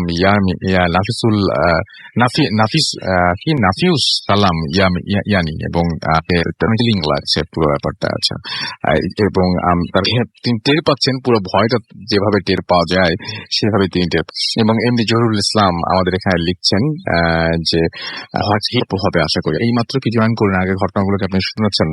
এও যদি ভয় না লাগে তাহলে আমরা আসলেই বলবো যে ভীষণ রকমের আমাদেরকে নিরুপায় মনে হতে হবে, কারণ থাকে না কিছু জিনিস যে কিছু অনেক মানুষ কিন্তু সিরিয়াস কথা শুনলে হেসে ফেলে, হাসি পায়। অনেক মানুষ হয়তো ভয়ের কথা শুনলে হয়তো অনেকের এরকম থাকতে পারে, এরকম অনেক অনেক অনেক ধরনের মানুষ আছে না ভাই পৃথিবীতে। আপনি হয়তো সেরকম একজন মানুষ, একটু আলাদা, একটু ডিফারেন্ট, একটু ইন্টেলেকচুয়াল হতে পারেন। যাই হোক, আমরা চলে যাব আমাদের পরবর্তী অতিথির কাছে, এবং আপনার নামটা প্লিজ একটু বলবেন।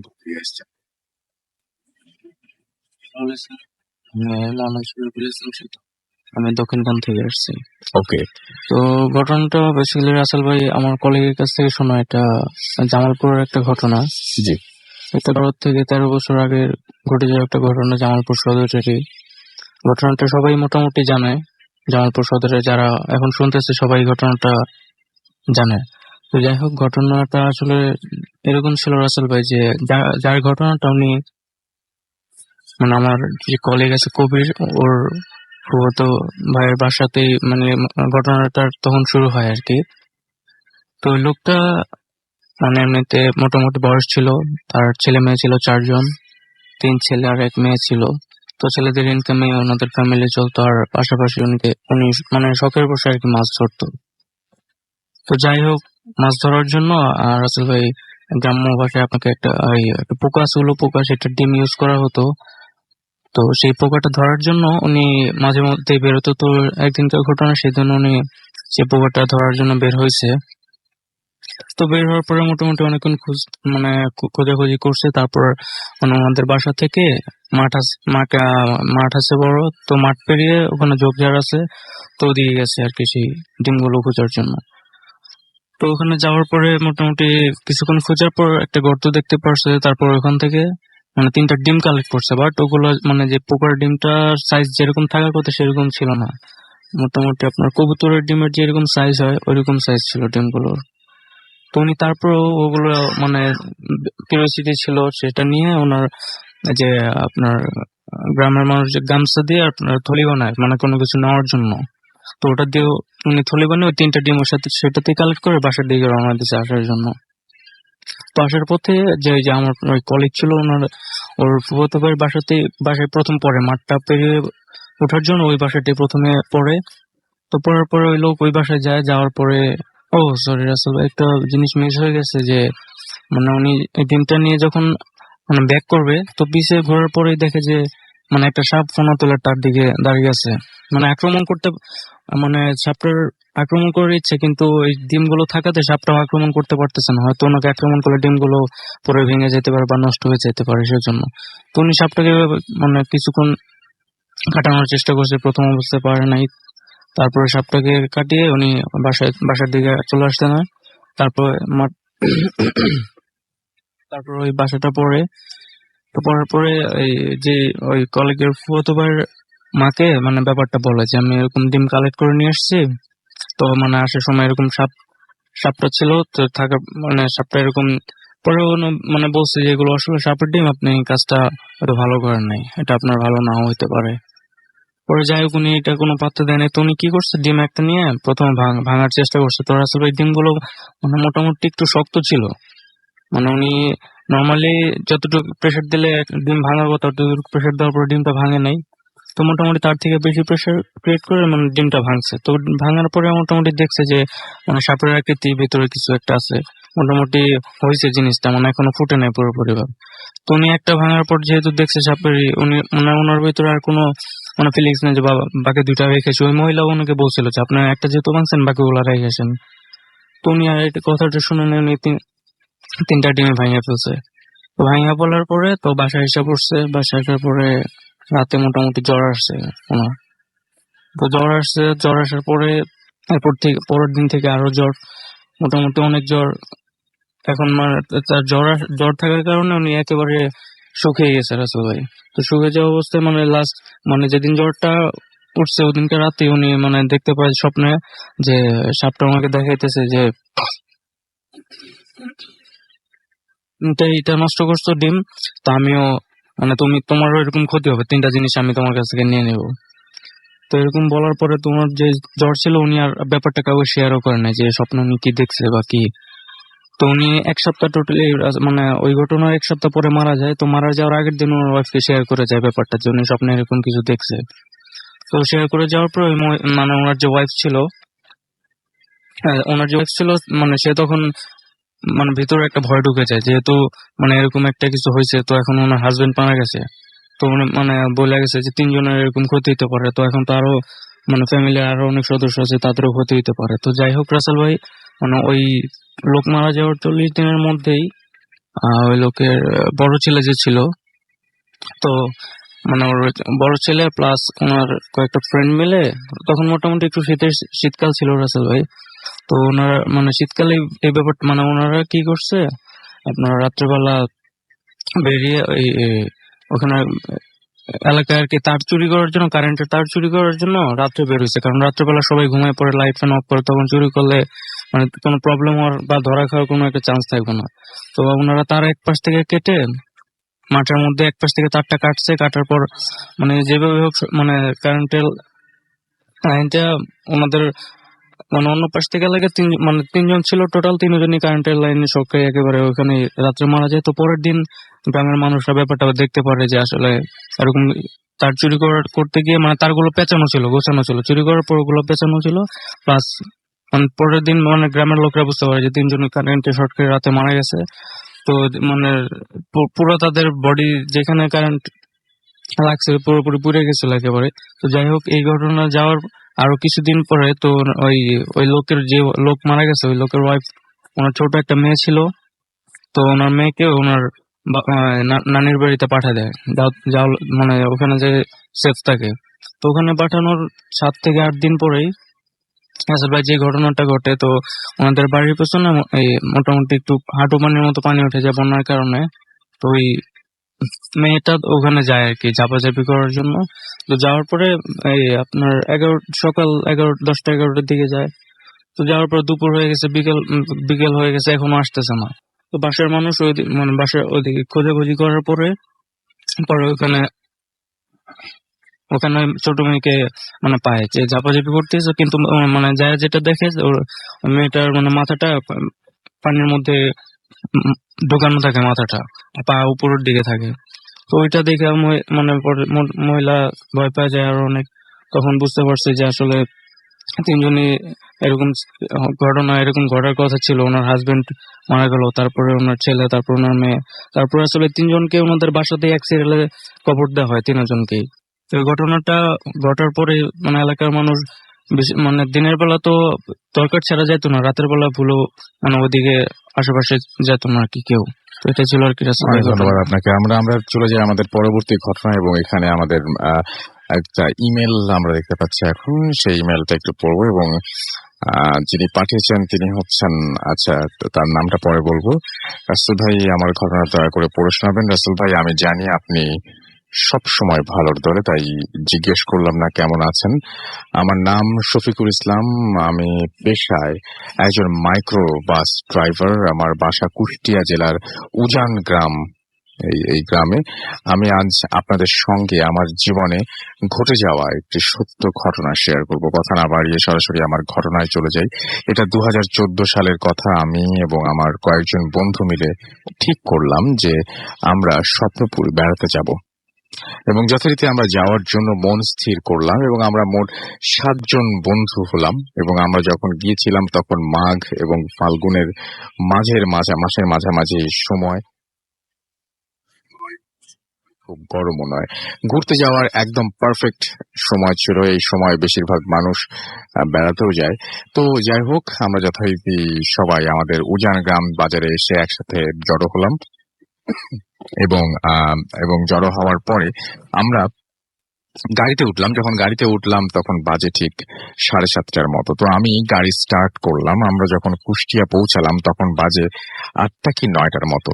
গাড়িতে তেল কম ছিল, তাই আমি কুষ্টিয়ার একটা ফিলিং স্টেশন থেকে তেল লোড করলাম, এবং তেল নেয়ার পর সবাই শহরের ভেতর আসলাম, এবং কুষ্টিয়ার মজমপুর গেট থেকে একটা হোটেলে খাওয়া দাওয়া শেষ করে আবার চলতে শুরু করলাম। তখন প্রায় 10:30টার মতো বাজে। তো আমরা একটা সময় নাটোর পৌঁছালাম। বলে রাখা দরকার যে কুষ্টিয়া থেকে নাটোর পৌঁছাতে সময় লাগে 2 ঘন্টার মতো। তো আমরা যখন নাটোর পৌঁছালাম তখন আনুমানিক 12টা কি 1টা বাজে, এবং নাটোর শহর থেকে কিছু দূরে যেতেই একটা খোলা মাঠ পড়ে। মাঠটি আনুমানিক 3 থেকে 4 কিলো হবে। যাই হোক, আমরা যখন মাঠের ঠিক মাঝামাঝি, তখন হঠাৎ আমার গাড়িটা বন্ধ হয়ে যায়। আমি রাস্তার এক পাশে গাড়িটা সাইড করি। তখন গাড়ির ভেতর সবাই ঘুমাচ্ছিল, শুধু আমার ড্রাইভিং সিটের পাশে, অর্থাৎ আমার পাশে আমার যে বন্ধু ছিল সে বাদে। তো আমি বাকিদের ডেকে তুললাম, ওরা উঠলো। তো আমি গাড়ি ঠিক করার জন্য চেষ্টা করতে লাগলাম, কিন্তু ঠিক হচ্ছিল না, কারণ একটা নাট খোলা রেঞ্জ আমার কাছে ছিল না। আমি রাস্তার ওপর দাঁড়ালাম, এবং অন্য কোনো গাড়ি আসলে সাহায্য নিব, কিন্তু গাড়ি আসলেও কেউ থামায় না, কারণ মাঠ আমাদেরও ভয় করতে লাগলো। যাই হোক, টুল বক্স ঘাটতে ঘাটতে অবশেষে রেঞ্জটি পেলাম, গাড়িটা ঠিক হলো। তো আমরা আবার রওনা হলাম। গাড়ির স্পিড ছিল 40-এর মতো, কিন্তু হঠাৎ আমার গাড়ির স্পিড অটোমেটিক বাড়তে লাগলো, কিন্তু আমি স্পিড বাড়াচ্ছিলাম না। মনে করলাম হয়তো ঘুম চলে আসছে, তাই পিক আপে বেশি চাপ পড়ছে, তাই আমি স্পিড কমানোর চেষ্টা করলাম। আমি অ্যাক্সিলারেটর থেকে পা সরিয়ে নিলাম, কিন্তু আশ্চর্য, স্পিড কমে না, বরং বাড়ছে। আমি ভয় পেয়ে গেলাম, এবং পেছনের সিটের ওরা বলছে যে এত জোরে চালাচ্ছিস কেন। যাই হোক, আমি গাড়ি নিয়ন্ত্রণ করার চেষ্টা করলাম। হঠাৎ আমার চোখ পড়লো আমার ডান দিকের গ্লাসে। দেখলাম যে গাড়ির পেছনে সাদা কি যেন একটা বসে আছে। আমি খুব ভয় পেলাম। যাই হোক, আমি কোন রকমে গাড়িটা নিয়ন্ত্রণ করলাম, এবং আমি গাড়িটি থামালাম, এবং গাড়ি থেকে নামলাম। কিছু দেখতে পেলাম না। ওরাও নামলো, বললো যে গাড়ি থামালি কেন। আমি সব বললাম। ওরা বলল, রাত জেগে গাড়ি চালাচ্ছিস, এই জন্য হয়তো চোখে ভুল দেখছিস। আমরা আবার যথারীতি চলতে শুরু করলাম। কিছুক্ষণ পর জোরে একটা ঝাঁকুনি অনুভব করলাম। মনে হলো পেছন থেকে একটা গাড়ি এসে ধাক্কা মারলো, কিন্তু পেছনে কোনো গাড়ি নেই।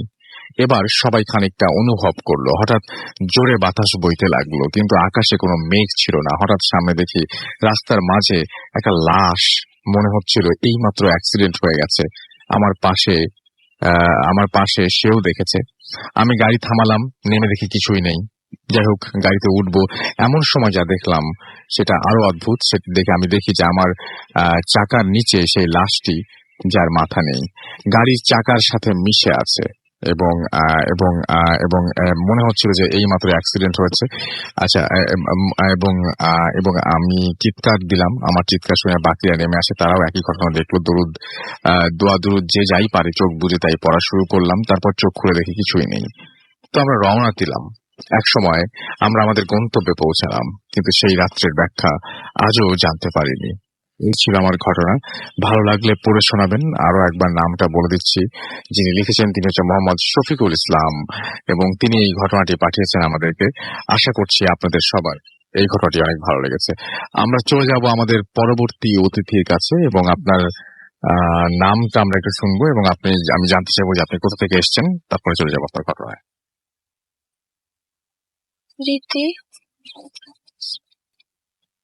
রীতি, আমি দক্ষিণখান থেকে আসছি। বলেন। যে আমার ঘটনাটা মূলত আমার এক মামার কাছ থেকে শোনা, মামার ফ্রেন্ডের ঘটনা। ওই ফ্রেন্ডের নাম হচ্ছে পুষ্পা রায়। তো ওনাদের নারায়ণগঞ্জে ওনার শ্বশুর বাড়ি, নিজেদের বাড়িতে থাকে ওনারা। তো ওনার শ্বশুর, ওনার শাশুড়ি, তারপর ওনার 2 দেবর আর ননদ, ওনারা থাকে ওই বাড়িতে। আপনি বলেন। বাড়িতে 4টা রুম আছে। তো ওই রুমের মধ্যে এক রুমে ওনারা হাজবেন্ড ওয়াইফ থাকে, অন্য রুমে ওনার শাশুড়ি থাকে, তারপরে অন্য 2 রুমে দেবররা থাকে, আর এক রুমে থাকে ওনার ননদ। তো এভাবে ওনারা তো নতুন বিয়ে হয়েছে, বিয়ে হওয়ার প্রায় কিছুদিন পরে ওনারা মানে বেশ ভালোভাবে কাটতেছিল, কিন্তু প্রায় বছরখানিক পরে একদিন ওনার হঠাৎ করে ঘুম ভাঙে। ঘুম হওয়ার পর ওয়াশরুমে যাওয়ার দরকার হয়। তো উনি পাশ ফিরে দেখে কি ওনার হাজবেন্ড ওনার পাশে নাই। তো উনি ভাবে হয়তো কোথাও গেছে। তো অন্যদিকে তাকে দেখে ওনার হাজবেন্ড মানে টেবিলের পাশেই, বিছানার পাশে টেবিল ছিল, টেবিলে বসে টেবিল ল্যাম্পের আলোতে কিছু জানি লিখতেছে। তো ওনার হাজবেন্ডকে ডিস্টার্ব না করে ওয়াশরুমে চলে যায়। তো ওয়াশরুম থেকে বের হয়ে যখন ব্যাক করবে রুমের দিকে, তো উনি ব্যাক করে দেখতে পায় যে ওনার হাজবেন্ড ড্রয়িং রুমে বসে টিভি দেখতেছে। তো উনি তো অবাক হয়ে যায়, ভাবে কি হাজবেন্ডকে এখনই দেখেছিলাম যে লিখতেছে, এখনই আবার টিভি দেখতেছে। তো উনি হাজবেন্ডের কাছে গিয়ে বলে, তোমার কি লেখা শেষ? তুমি নাকি কিছুক্ষণ আগে লিখতেছিলা? তো হাজবেন্ড বলে, কই আমি তো লিখতেছিলাম না, আমি তো খাওয়ার পর থেকে এখানে বসে টিভি দেখতেছিলাম, আমি এখনো পর্যন্ত শুতেই যায় নাই। তো ঘটনাটা শোনার পর উনি পুরোপুরি মানে শকড হয়ে যায়।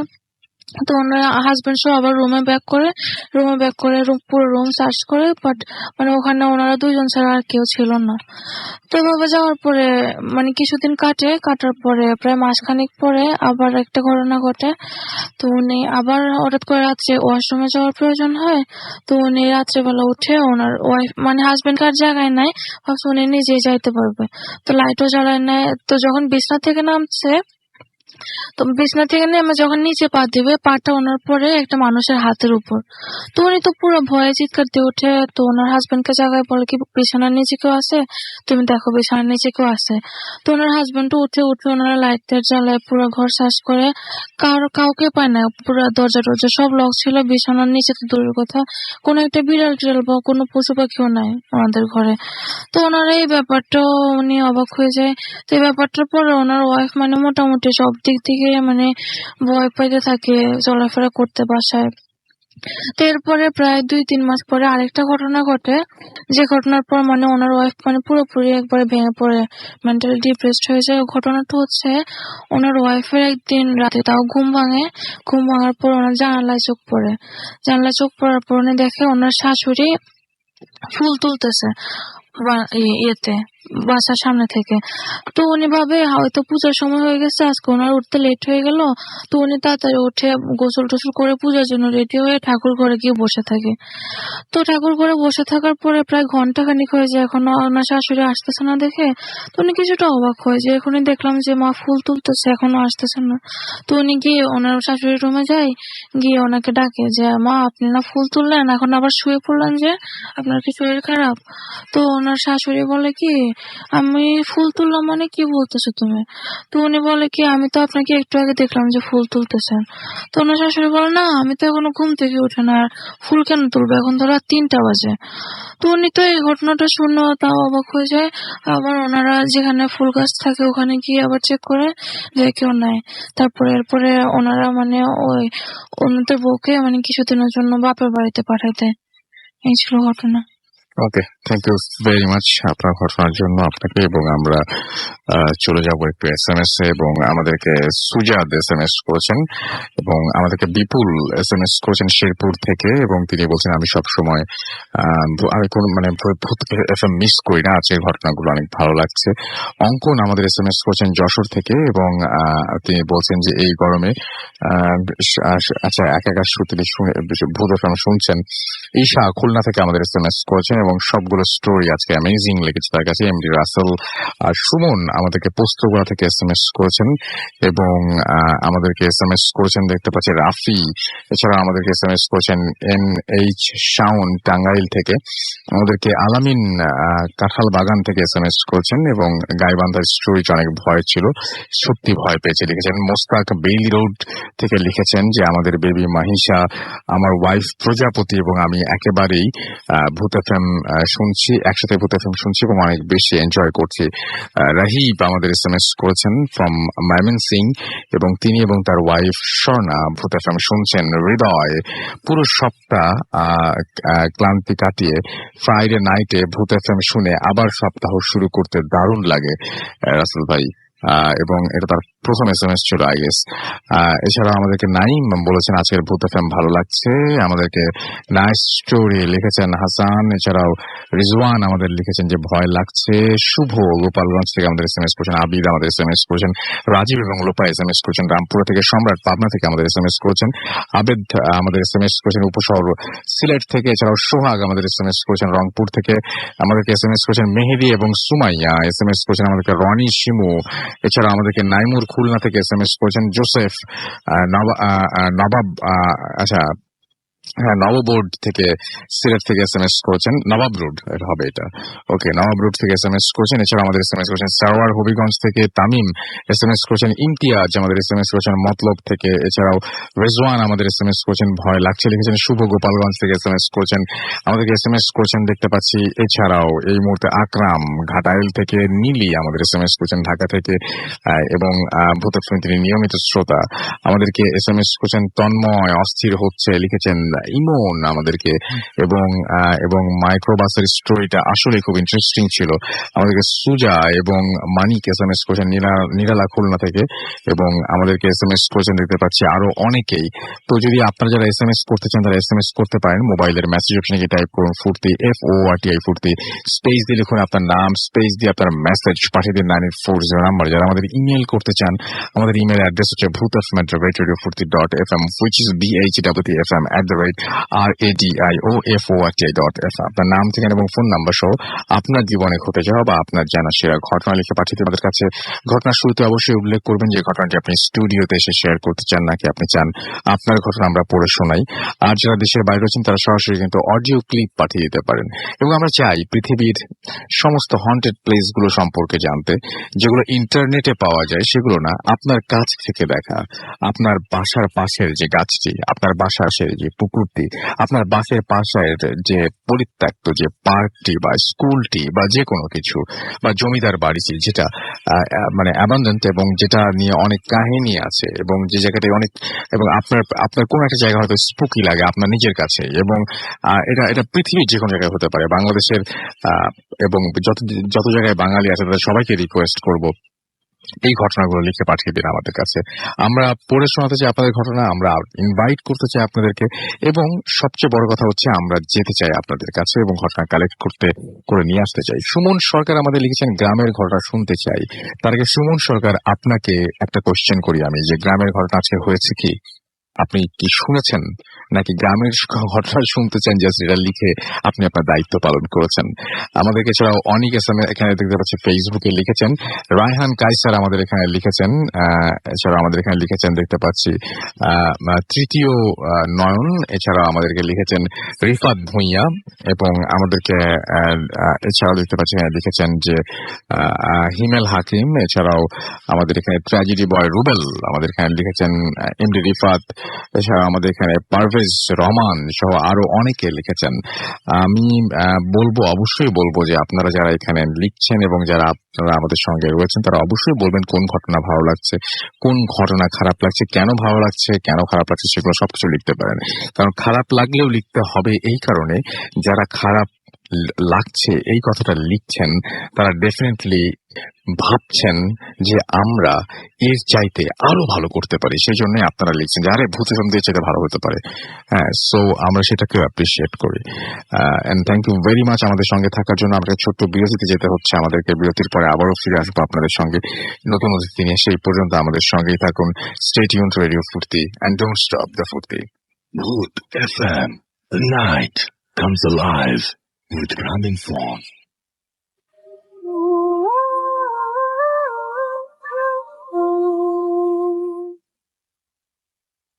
The night comes alive with Gramophone শুনছেন সবসময় রেডিও ফুর্তির 8.0 FM। আমি রাস্তা রয়েছি সাথে। যারা ফেসবুকে আমাদের সাথে কানেক্টেড থাকতে চান তারা চলে যান www.facebook.com/radio.furti and www.facebook.com/tim.russell এই দুটো অ্যাড্রেসে আমরা চলে যাচ্ছি আমাদের আবারও দ্বিতীয় অতিথি, যিনি গাইবান্ধার একটা ঘটনা বলেছিলেন এবং আপনাদের প্রচুর প্রশংসা পাচ্ছি আমরা সেই ঘটনার জন্য। আমরা চলে যাচ্ছি তার কাছে। জি প্লিজ আপনার নামটা আরেকবার। আমি নামটা আরেকবার বলছি, আমার নাম আলমগীর সরকার। আমি আসছি পূর্ব জুরাইন থেকে। আমি ঘটনা চলে যাচ্ছি। আমি রাসেল ভাই আপনাকে আগেই বলেছিলাম যে আমার নানা একটু ব্ল্যাক ম্যাজিক চর্চা করতেন, এই ধরনের একটু খুব উনি বেশি করতেন এবং বিভিন্ন জায়গায় আবার কেউ অ্যাটাক হলে সেখানে উনি মানে যাইতেন আর কি কিছু তাদের সেবা করার জন্য। তেমনই একবার গিয়ে উনি একটা হোঁচট খেয়ে গেছে ওনার জীবনে, বহু হোঁচট খেয়েছে, তারপরে ওইটা একটু ব্যতিক্রম হয়ে গেছিল ওনার জীবনে। তো ওনার সঙ্গে ওনার এক বন্ধু থাকতো, তার নাম হচ্ছে দৌলত মুন্সি, আমার নানার নাম হচ্ছে আব্দুর রহমান। তো উনি আমাদের গাইবান্ধাতে একটু পূর্বেই ওটা একটা বালাসির ঘাট নামে একটা জায়গা আছে, ওখানে একটা মধ্যপাড়া জায়গা বলে।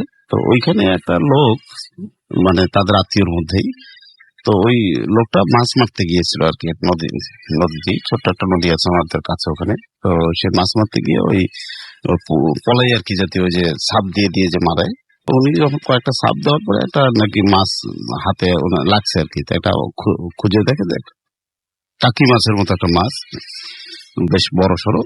তো উনি ওটা হাতে ধরছে, ধরার পরে তো মানে সবচেয়ে আশ্চর্যজনক ঘটনা হচ্ছে মাছটার পিছন পাশে হচ্ছে আঁশটার থাকার কথা, মানে আড়াটা। উনি যখন ধরছে মাছের মাথা থেকে উল্টো পাশে আর কি, মানে মাথার দিক থেকে উল্টো পাশে লাগতেছে আড়াটা। তো উনি ওনার গাটা একটু শিউরে উঠছে যে কি ব্যাপার, এটা আবার কেমন মাছ। তো উনি পলাই সহ ওই মাছটা উঠাইছে আর কি উপরে। উঠে দেখে রাসেল ভাই যে উনি মানে লগে ওখানে মানে ফ্রেন্ড হয়ে গেছে, যে উঠে দেখে যে মানুষের মতো চোখ, মানে ওই মাছটার যে মানুষের মতো চোখ তার দিকে তাকায় আছে। এই দেখে উনি ওখানেই কিছুক্ষণ পড়ে গেল। তো পড়ে যাওয়ার পরে তারপর লোকজন মাছ তো দলে মিলে মাছ মারে, লোকজন সবাই বললো কি ব্যাপার ও পড়ে গেল, এসে তাকে হুস করালো। তো করার পরে তাকে জিজ্ঞাসা করলো যে তোর এরকম হলো কেন। তো বললো যে আমি হঠাৎ করে মাছ ধরতে গিয়ে দেখি যে এই ঘটনা, আমি মাছটা উঠায় দেখি যে মানুষের মতো চোখ। আমি তখন তড়িৎ গতিতে মাছটা ফেলাই দিই নদীতে, তখন দেওয়ার পরে আর আমি আর কোনো হুঁশ নেই। একটা সময় সবাই মানে বিষয়টা এখানে শেষ হলে পারতো, কিন্তু হয়নি। তো ওই লোকটা দেখা গেল যে কিছুদিনের মধ্যে তার শরীর শুকানো শুরু হলো, মানে এমন শুকানো যে মানে ডায়াবেটিস হলে তো একটা মানুষের একটা এক ধরনের শুকায়, কিন্তু এটা এই শুকানোটা সেই শুকানো না, মানে আস্তে আস্তে মনে হচ্ছে যে ওনার কলিজা রক্ত পিণ্ড মানে সবকিছু খুলে খাচ্ছে, এরকম পরিস্থিতি। তো একটা সময় যখন মানুষ মনে করছে যে বহু ট্রিটমেন্ট করছে, আশপাশে অনেক ডাক্তার কবিরাজ বহু ট্রিটমেন্ট করছে, কোনো কাজে আসেনি। তো একটা সময় তখন ওই আমার নানার খবর পেয়ে গেল, নানাকে নিয়ে আসলো যে ওরা যেহেতু দুইজন বন্ধু বান্ধব মিলে কাজটা করে, আমার নানা আর ওই দৌলত মুন্সি মানে তার সাথে যে তার বন্ধু, তো ওনারা দুইজন ওই মানে সাইকেল নিয়ে বিভিন্ন জায়গায় এইভাবে ট্যুরে গিয়ে গিয়ে কাজটা করতো। তো সাইকেল নিয়ে ওরা চলে গেছে ওখানে গিয়ে রাত্রেবেলা। আপনার ওখানে আবার একটা ফুলবান্দি জায়গা আছে, বেশ বিশাল বড় গাছ গাছরা, একটা বড় ধরনের একটা মরাচাক করা ঘরও আছে ওখানে, ডোমের ঘর।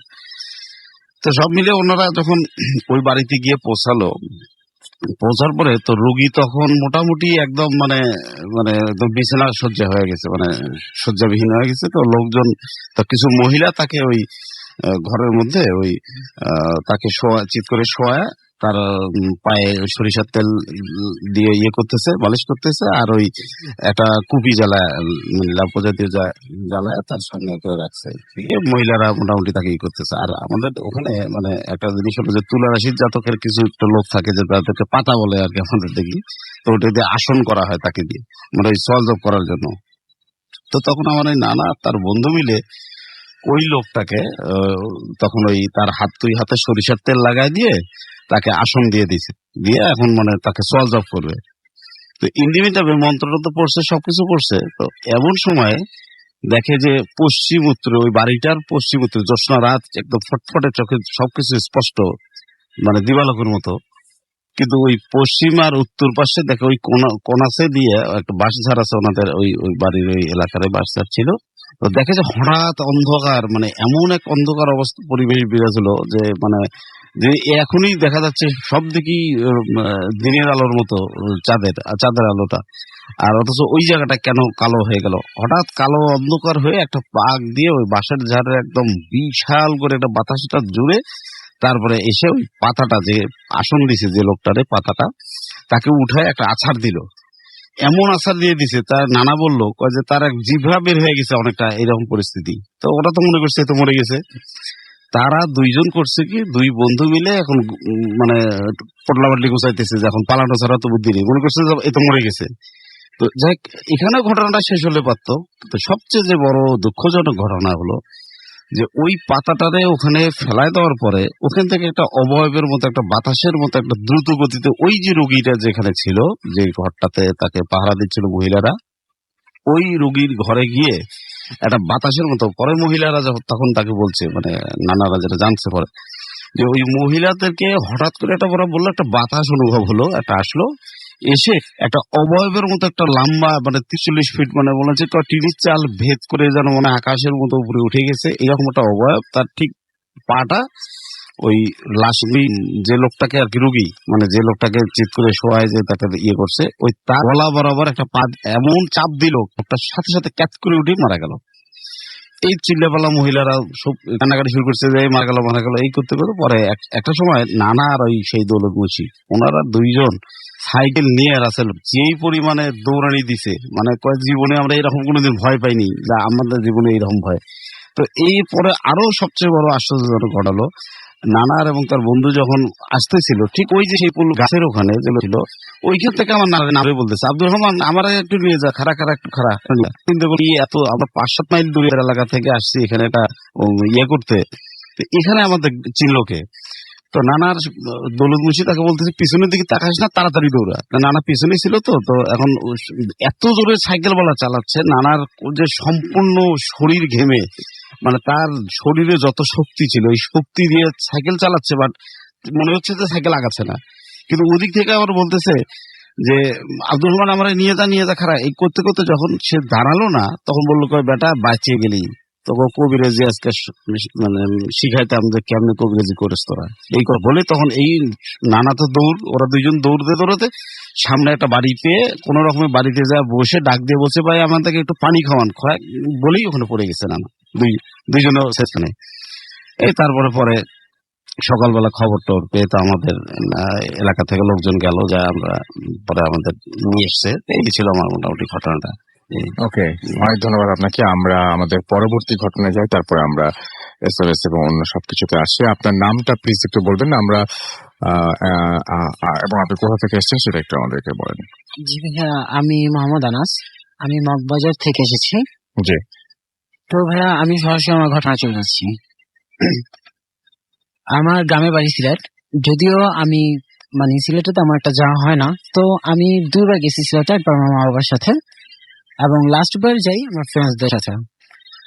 তো ভাইয়া ঘটনাটি অ্যাকচুয়ালি আমার ফ্রেন্ডসদের সাথে যাওয়ার পরই হয়। ঘটনাটি এমন ছিল যে ভাইয়া ফ্রেন্ডসরা হলে আর কি যা হয় যে নর্মালি আমরা মজা টজা করি।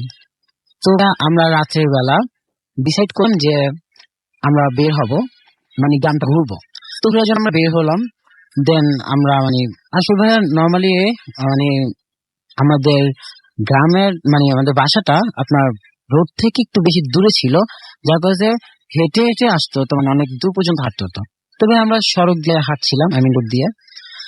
তো হাঁটছিলাম আমরা যে যার মতন হাঁটছিলাম, কেউ গান শুনছি, কেউ মজা করছি, এরকম একটা হাঁটতেছিলাম। তো হাঁটতে হাঁটতে হাঁটতে হাঁটতে ভাইয়া আমরা ঘোরা টোরা শেষ, আমরা অনেক দূর পর্যন্ত ঘুরলাম, তো আড্ডা দিলাম। তো আমরা যখন নাকি বাসায় ব্যাক করি, তো ভাইয়া ব্যাক করার সময় মানে আমি আমার ফ্রেন্ডসরা তো সবাই একসাথে ছিলাম, বাট সাডেন আমার একটা বাসা থেকে আমার ফ্রেন্ডের ফোন আসে আর কি। তো ফোন আসার পর ভাই আমি ফোন পিক করি।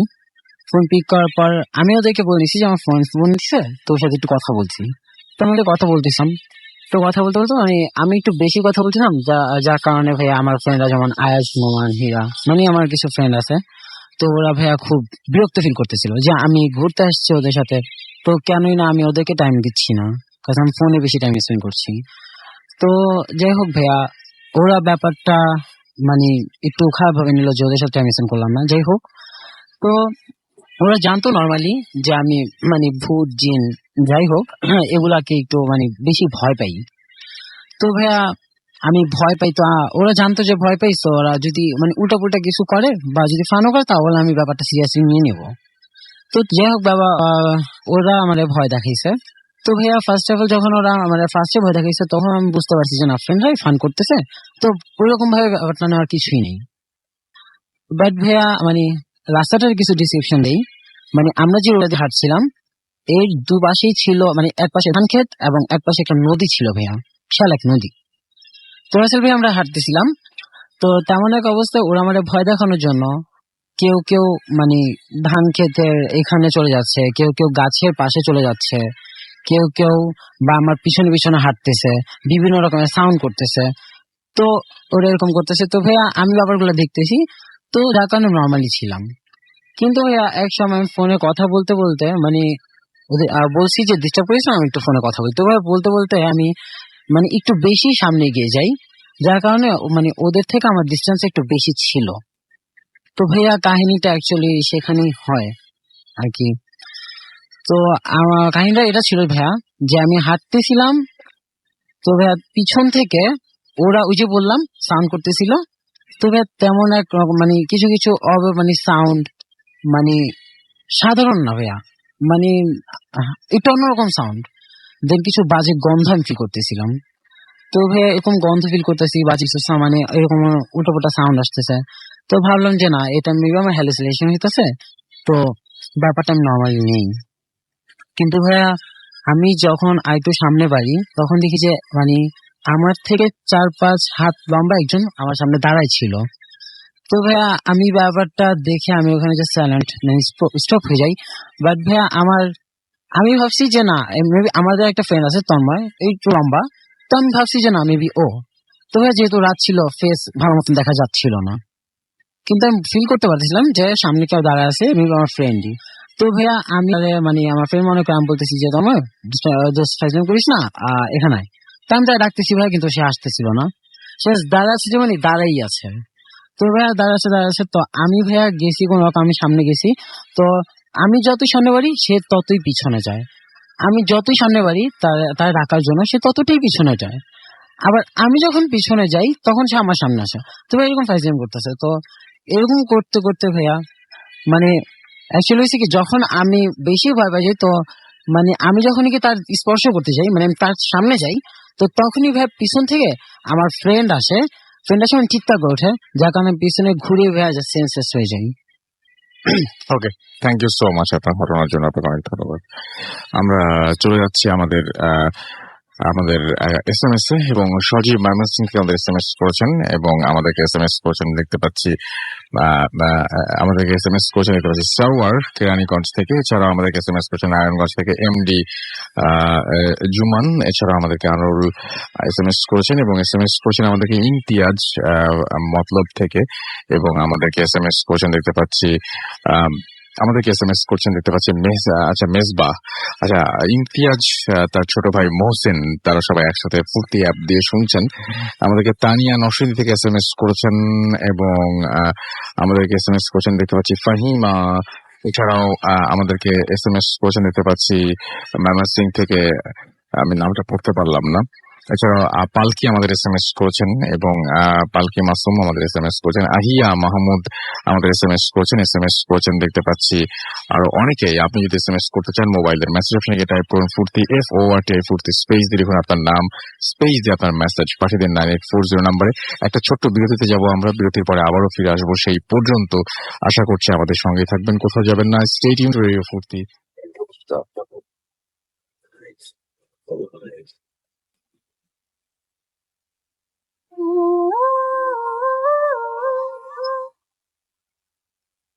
ওয়েলকাম ব্যাক, শুনছেন সবসময় রেডিও ফুর্তি 8.0 FM। আমি রাস্তাল আছি সাথে, এবং এখন আপনারা শুনছেন ভূত FM।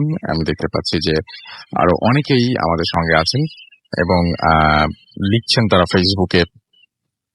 আমাদের দেখতে পাচ্ছি যে এছাড়াও এখানে অনি আমাদের এখানে আছেন এবং আমাদের এখানে আছেন দেখতে পাচ্ছি আরাফাত মাহবুব আমাদের ফেসবুকে আছেন আমাদের এখানে। আপনার কথাগুলো বুঝি না আসলে কি বলতে চাচ্ছেন। এছাড়া আমাদেরকে দেখতে পাচ্ছি মাহবুব অনন্ত লিখেছেন নাইস স্টোরি। এছাড়াও আমাদেরকে দেখতে পাচ্ছি আলমগীর ভাইয়ের কথাটা ভয়ঙ্কর লেগেছে, তারেক জামিন লিখেছেন এটা ফেসবুকে। আমাদেরকে দেখতে পাচ্ছি এছাড়াও দেখতে পাচ্ছি আমাদের এখানে সুব্রত বর্ষা শাওন আমাদের সাথে লিখেছেন এবং আমার সাথে লিখেছেন দেখতে পাচ্ছি এখানে মাসুম বিল্লাহ। এছাড়াও আরো অনেকেই, এমডি ফাওয়াদ পল্টন থেকে আমাদের পল্টন আমাদের এখানে লিখেছেন। তানিয়া আখতার আমাদের সাথে আছেন। এছাড়া আমাদের সাথে রয়েছেন আরো অনেকেই ফেসবুকে দেখতে পাচ্ছি। এবং আপনারা যদি ফেসবুক পেজগুলো ভিজিট করতে চান চলে আসুন www.facebook.com/boothfm.russell and www.facebook.com/radio.fruity। যাই হোক, আমরা ঘটনায় যাব এবং আমি দেখতে পাচ্ছি যে আমাদের যে ভূত এফএমের পেজ সেখানেও আল হাসান আমাদের এখানে লিখেছেন, অমৃত প্রীতম বণিক আমাদের এখানে লিখেছেন, জনি আহমেদ আমাদের এখানে লিখেছেন। আসলে আজকে যে ঘটনাগুলো রয়েছে সেই ঘটনাগুলো একটু রিভিউ করে ফেলি। আমরা যা এই মুহূর্তে আবার জয়েন করলাম তাদেরকে সাথে তাদের সুবিধার্থে একটু বলি যে হঠাৎ করে ধরুন যে প্রথম দিকের ঘটনা যদি আমরা ধরি, যে হঠাৎ করে আপনি ধরুন দেখতে পেলেন যে আপনার শরীরে কোনো একটা অনুভব করছেন, আপনি যে কোথাও চুল দিয়ে কেউ স্পর্শ করছে বা ঝুপ করে অনেকগুলো চুল এসে আপনার শরীরের উপরে পড়লো, কেমন লাগবে? এই গরমের মধ্যে হঠাৎ করে এরকম একটা অনুভূতি দিয়ে আপনি যদি জেগে ওঠেন ঘুম থেকে, বা এই মুহূর্তে আপনি যেখানে তাকিয়ে আছেন আপনার ঠিক ঘাড়ের ওপরে যদি এরকম ভাবে একটা চুলের গোছা এসে পড়ে, আপনার কেমন লাগবে? ঠিক একই ভাবে আপনাকে জিজ্ঞেস করবো, যদি আপনি ওয়াশরুমে একটু পরে যাবেন, ওয়াশরুমের যে ছোট্ট যে জানলাটা রয়েছে সেখানে যদি আপনি দেখেন যে একটা পা ঝুলে আছে, দেখতে আপনার কেমন লাগবে? বা আপনার যদি মনে হয় যে আপনার পাশে কেউ শুয়ে আছে, আপনি যদি এটা অনুভব করেন, বা আপনার রুমের মধ্যে কেউ আছে, বা একটা তীব্র গন্ধ, যে গন্ধটা কোনোভাবে আপনি দূর করতে পারছেন না, কেমন লাগবে? এই ব্যাপারগুলো আমাদেরকে SMS দিয়ে জানাতে পারেন এবং এই বিষয়ের উপরে SMS করতে পারেন। আমরা ডেফিনেটলি সেটা পড়ে ফেলার চেষ্টা করবো। আপাতত আবারও চলে যাচ্ছে, আপনারা সবাই যেহেতু বলছেন বারবার করে, সো আমাদের দ্বিতীয় ব্যক্তির কাছে, এবং আপনার নামটা প্লিজ আরেকবার একটু বলবেন। আলমগীর ভাই, রাইট? সো আলমগীর ভাইয়ের কথা আপনারা যেহেতু বলছেন, আপনার শেষ ঘটনাটা শুনে আসি আমার কাছ থেকে। জি, আরেকবার নামটা বলবেন প্লিজ। জি, আমার নাম আলমগীর সরকার। আমি এসেছি পূর্ব জোরাইন থেকে। তো রাসেল ভাই, ঘটনা তো প্রচুর আছে, যাই হোক আজকে একটু এটা বলি। তো আমি ঘটনা চলে যাই। এটা আমার সঙ্গে আমি জানি না কতটুকু ভৌতিক বা কতটুকু কিন্তু আশ্চর্য লাগছে আমার কাছে একটু যে বিষয়টা কেন এরকম হলো। 1983-তে আমি প্রথম SSC পরীক্ষা দিই। তো কোনো এক কারণে আমার পরীক্ষাটা খারাপ হয়ে যাওয়াতে রেজাল্ট খারাপ হয়ে যায়। তো আমার বাবা ছিল একটু খুব রাগী লোক, আমি যথারীতি ভয়ে আর বাড়িতে যাইনি। রেজাল্ট খারাপ পেয়ে আমি ওইভাবেই স্টেশনে যাই, যে অবস্থায় ছিলাম, যেই কাপড়ে ছিলাম ওইভাবে স্টেশনে যাই। আমার পকেটে তখন 9 টাকা। তা আমি তখন স্টেশন থেকে এরা ট্রেন ধরে দিনাজপুরের উদ্দেশ্যে রওনা দিই। তো কাউনিয়া স্টেশন নামে আমাদের রংপুরের গাইবান্ধার মাঝামাঝি একটা কাউনিয়া স্টেশন আছে, ওই স্টেশনে তো নেমেই হঠাৎ ওই চেকারের হাতে ধরা পড়লাম। তো উনি বললো যে এই তুমি এই অবস্থায় কোথায় যাচ্ছ, কি অবস্থা? তো তখন স্টুডেন্ট ছিলাম, সাধারণত সবতে একটু ভয় পাতাম। তো তখন জিজ্ঞাসা করলাম, আমি বললাম যে আমি এরকম রেজাল্ট খারাপ হওয়াতে আমি একটু মানে ভয় পেয়ে গেছি, বাড়িতে যাব না, আমি এক জায়গায় চলে যাবো। তো বলছে, উনি রিকোয়েস্ট করে বললো যে না তুমি চলে যাও, আমাকে ব্যাক করালো। তো এই করতে করতে স্টেশনে অনেক সময় হতে রাত্রেবেলা আবার ব্যাক মানে স্টেশনে আমি ওই ট্রেনে আমি আবার গাইবান্ধার উদ্দেশ্যে আসতেছিলাম। তো হঠাৎ ওই কাউনিয়ার মাঝামাঝি একটা বামুননাগা স্টেশন আছে। আমার তখন মনে হলো যে এখানে আমার এক মামা আছে, মানে উনি একটা ওই সাতদিন ইউনিয়নের চেয়ারম্যান, তার ছেলে, উনি আমাদের এলাকা আমাদের বাড়িতে বেশ কিছুদিন কাজই ছিল। তো আমি তখন ওখানে নেমে গেলাম, ওই বামুননাগা স্টেশনে নেমে গেলাম। নেমে যাওয়ার পরে তখন আমি নেমে দেখি যে ওখানে তো গ্রাম দেশের ওই যে গ্রাম অঞ্চলের স্টেশন, কোনো বাতি নাই কি নাই। তো তখন আমি ওই নেমে ওই সাতগিরি ইউনিয়নটাতে কথা একটু বলে নিই আগে, যে ওই স্টেশন থেকে যেতে প্রায় 2 কিলোমিটার হেঁটে যেতে হয়। তো যেতে পথে পরে নদীর ধার দিয়ে যেতে হয়, কিছু দূর গিয়ে একটা শ্মশানঘাট হিন্দুপাড়া আছে, তারপরে হচ্ছে ওই ইউনিয়নে ঢুকতে হয়। তো সবচেয়ে বড় আমার ভয় ছিল ওই শ্মশানঘাটটা নিয়ে। তো আমি চিন্তা করলাম, যাক চাঁদনি রাত, আর ইয়াং ছেলে, তখন ভয় প্রীতি এরকম ছিল না। আর আমার লাইফে কোনোদিন আমি জীবনে ভয় পাইনি বা এই সমস্ত কিছু তখন বিশ্বাসও করতাম না এরকম। তো তখন আমি যেতেই তো একটা সামনে আবার জনতা ব্যাংক আছে, ব্যাংকের পাশে একটা তেঁতুল গাছ আছে, বড় বিশাল তেঁতুল গাছ। ওই তেঁতুল গাছের আগে আমার একটু শরীরটা একটু কাটা দিল। তা আমি আবার ওই আমার যথারীতি সাহস করে এগুলাম। এগোতেই দেখি যে একটা চট পরা আর কি ছালা পরার মতো একটা লোক আমার সামনে, মানে আমার সামনে এসে হঠাৎ লম্বা চোটা আমার সামনে এসে হাত বাড়িয়ে দিয়ে বলছে, এই টাকাতে। চেহারা কেমন ছিল? চেহারা বেশ কালো মতো, বেশ লম্বা চোটা, মোটামুটি এটি ছিল। গায়ে চট ছাড়া আর কিছু ছিল না? চট ছাড়া কিছু ছিল না, মানে উপরে একটা চট এইরকম মানে ওই যে ইয়ার মতো পড়ছে, আর নিচের চাও ওই চট পরা ইয়েটা ছিল। তো আমাকে এসে বললো যে এই টাকা দে। তা আমি বললাম যে আমি ছাত্র মানুষ, এইরকম ভয় ভীতি, মানে আমি বাড়িতে না যে এরকম কষ্টের মধ্যে আছি, আমি খাইনি, আমি খুব খারাপ অবস্থা, আমার তো কয় যা পাস দে। তখন আমি ওই 2-1টা যা ছিল দিলাম। তো দিলে পরে বললো যা, তো কই যাবি যা। তা আমি তখন ডান বাম তাকাচ্ছি বা আশেপাশে তাকাচ্ছি, কোনো লোকজন নেই। রাত তখন প্রায় 12টা-1টার মতো, তো কোনো লোকজন নেই।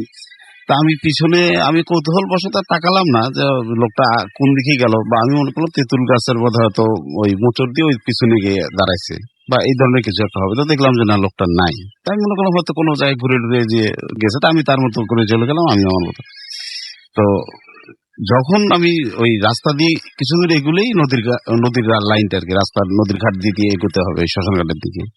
তো সমস্যাটা হয়েছে, যখন রাস্তাটা থেকে যখন আমি নামলাম, নামার পরে আমি যখন এগোচ্ছি, তা আমি খুব চিন্তা করতেছি যে একটু দোয়া সুরে পড়ে নেই, যে সামনে যেহেতু শ্মশানঘাট পাবো। তো আমি কৌতূহল বশতই হঠাৎ করে দেখি আমার সাইড দিয়ে একটা লোক দ্রুত আমাকে পিছিয়ে ফেলে সে আগায় যাচ্ছে। আমি মনে করলাম এই তো সাথী পেয়ে গেছে।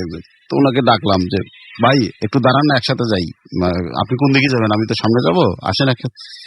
তো আমি গোংরানো একটা সাউন্ড, মানে মোটামুটি বুঝতে পারলাম সাউন্ডটা এইরকম, যে কথা না বলে আমার পিছু পিছে আসে, মানে এইরকম আয় পিছিয়ে পিছিয়ে আয়, মানে এইরকম আমি আমার মেমোরিতে বুঝতে পারলাম যে এইরকম ঘটনাটা কোথায় বললো উনি। তো যাই হোক, আমি ওই সাহসেই আমি যত জোরে আগাই, আবার উনি আমার চেয়ে তত দূর, মানে একটা ডিস্টেন্স থেকেই যায়, 5-7 হাত এরকম একটা ডিস্টেন্স থেকেই যাচ্ছে। আমি যত জোরে ওনাকে ধরার জন্য চেষ্টা করতেছি, উনি তত এগিয়ে যাচ্ছেন। তো তখন আমি ওই যাতে যখন ওই শ্মশান ঘাটটার কাছে আসে, তো দেখলাম যে ওই লোকটা যখন আমার আসে, আমি তখন মনে করলাম আমার সাথে তো একজন লোকজন আছি, বাতাস টাতাস এইটি কিছুই ভয় পাচ্ছি না, আমি ডাইরেক্ট ওনার সাথে যাচ্ছি। তো যে ওই জায়গাটা পেরিয়ে তারপর যখন আমি সামনে ওই সাতগিরি ইউনিয়নে ঢুকবো, ঠিক ওখানে একটা 3টা রাস্তা আছে। একটা রাস্তা আমরা যেটা যাচ্ছি এটা সোজা চলে গেল, আর মাঝখান দিয়ে বাম পাশে ক্রস করে আমার ওই নানার বাড়িতে, ওই বাড়িতে যেতে হবে। তো আমি যখন ওই লোকটা যখন গেল, তা আমি ওই 3 মাথা থেকে আমি যখন টার্ন নিব বাম পাশে, ওই লোকটা সোজা গিয়ে দেখি যে বাঁশের ঝাড়ের একটা ছোটখাটো একটা বাগান মতো আছে, তো দেখি ওই লোকটা ওই দিকে যাচ্ছে। তাই বললাম যে ওখানে তো কোনো বাড়ি নেই, ওখানে যাবে কেন?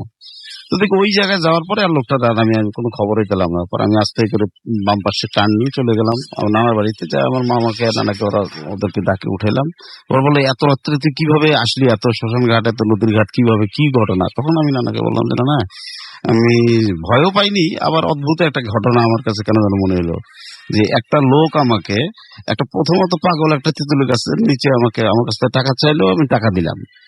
এরপরে একটা লোক আমাকে এইভাবে আনলো, মানে আমি তার সাথে আসলাম, কিন্তু তার চেহারাও দেখলাম না, কথাও বললো না, পুরো রাস্তায় আমাকে গার্ড দিয়ে নিয়েছিল। বা আমি তাকে জিজ্ঞাসা করলাম ভাই কই যাবেন, খালি এইটুকুই বললো যে আমার পিছিয়ে পিছিয়ে কথা না বলিয়ে। তো এই লোকটা এই ভাষা ছাড়া দিয়ে গেল, ওদিকে কোনো বাড়ি আছে পিছনে, কয় না ওখানে নেই ওখানে। তাহলে কত তুই বেঁচে গেছিস? আমার নানা বললো যে তুই তাহলে বেঁচে গেছিস, যে তোকে কোনো একটা ভালো জিন তোকে হয়তো ওই ওখান থেকে ফলো করে তোকে মানুষের মতো করে নিয়ে আসছে, নাহলে তোর বিপদ হতে পারতো নদীর ঘাটে অথবা শ্মশান ঘাটে। তো পরে আমি তো বাঁচলাম, এই ছিল আমার ঘটনা আর কি। অনেক ধন্যবাদ আপনাকে আপনার ঘটনার জন্য। এবং আমি দেখতে পাচ্ছি এখন আমাদেরকে অনেকে SMS করছেন। আশিক এবং তার ওয়াইফ অর্পিতা আমাদের খুলনা থেকে SMS করেছেন, উজ্জ্বল আফসান আমাদেরকে SMS করেছেন, এছাড়া SMS করেছেন মিন্টু এবং পার্থ খুলনা থেকে, ডুমুরিয়া থেকে তারা SMS করেছেন। এবং আমি দেখতে পাচ্ছি এছাড়া আমাদের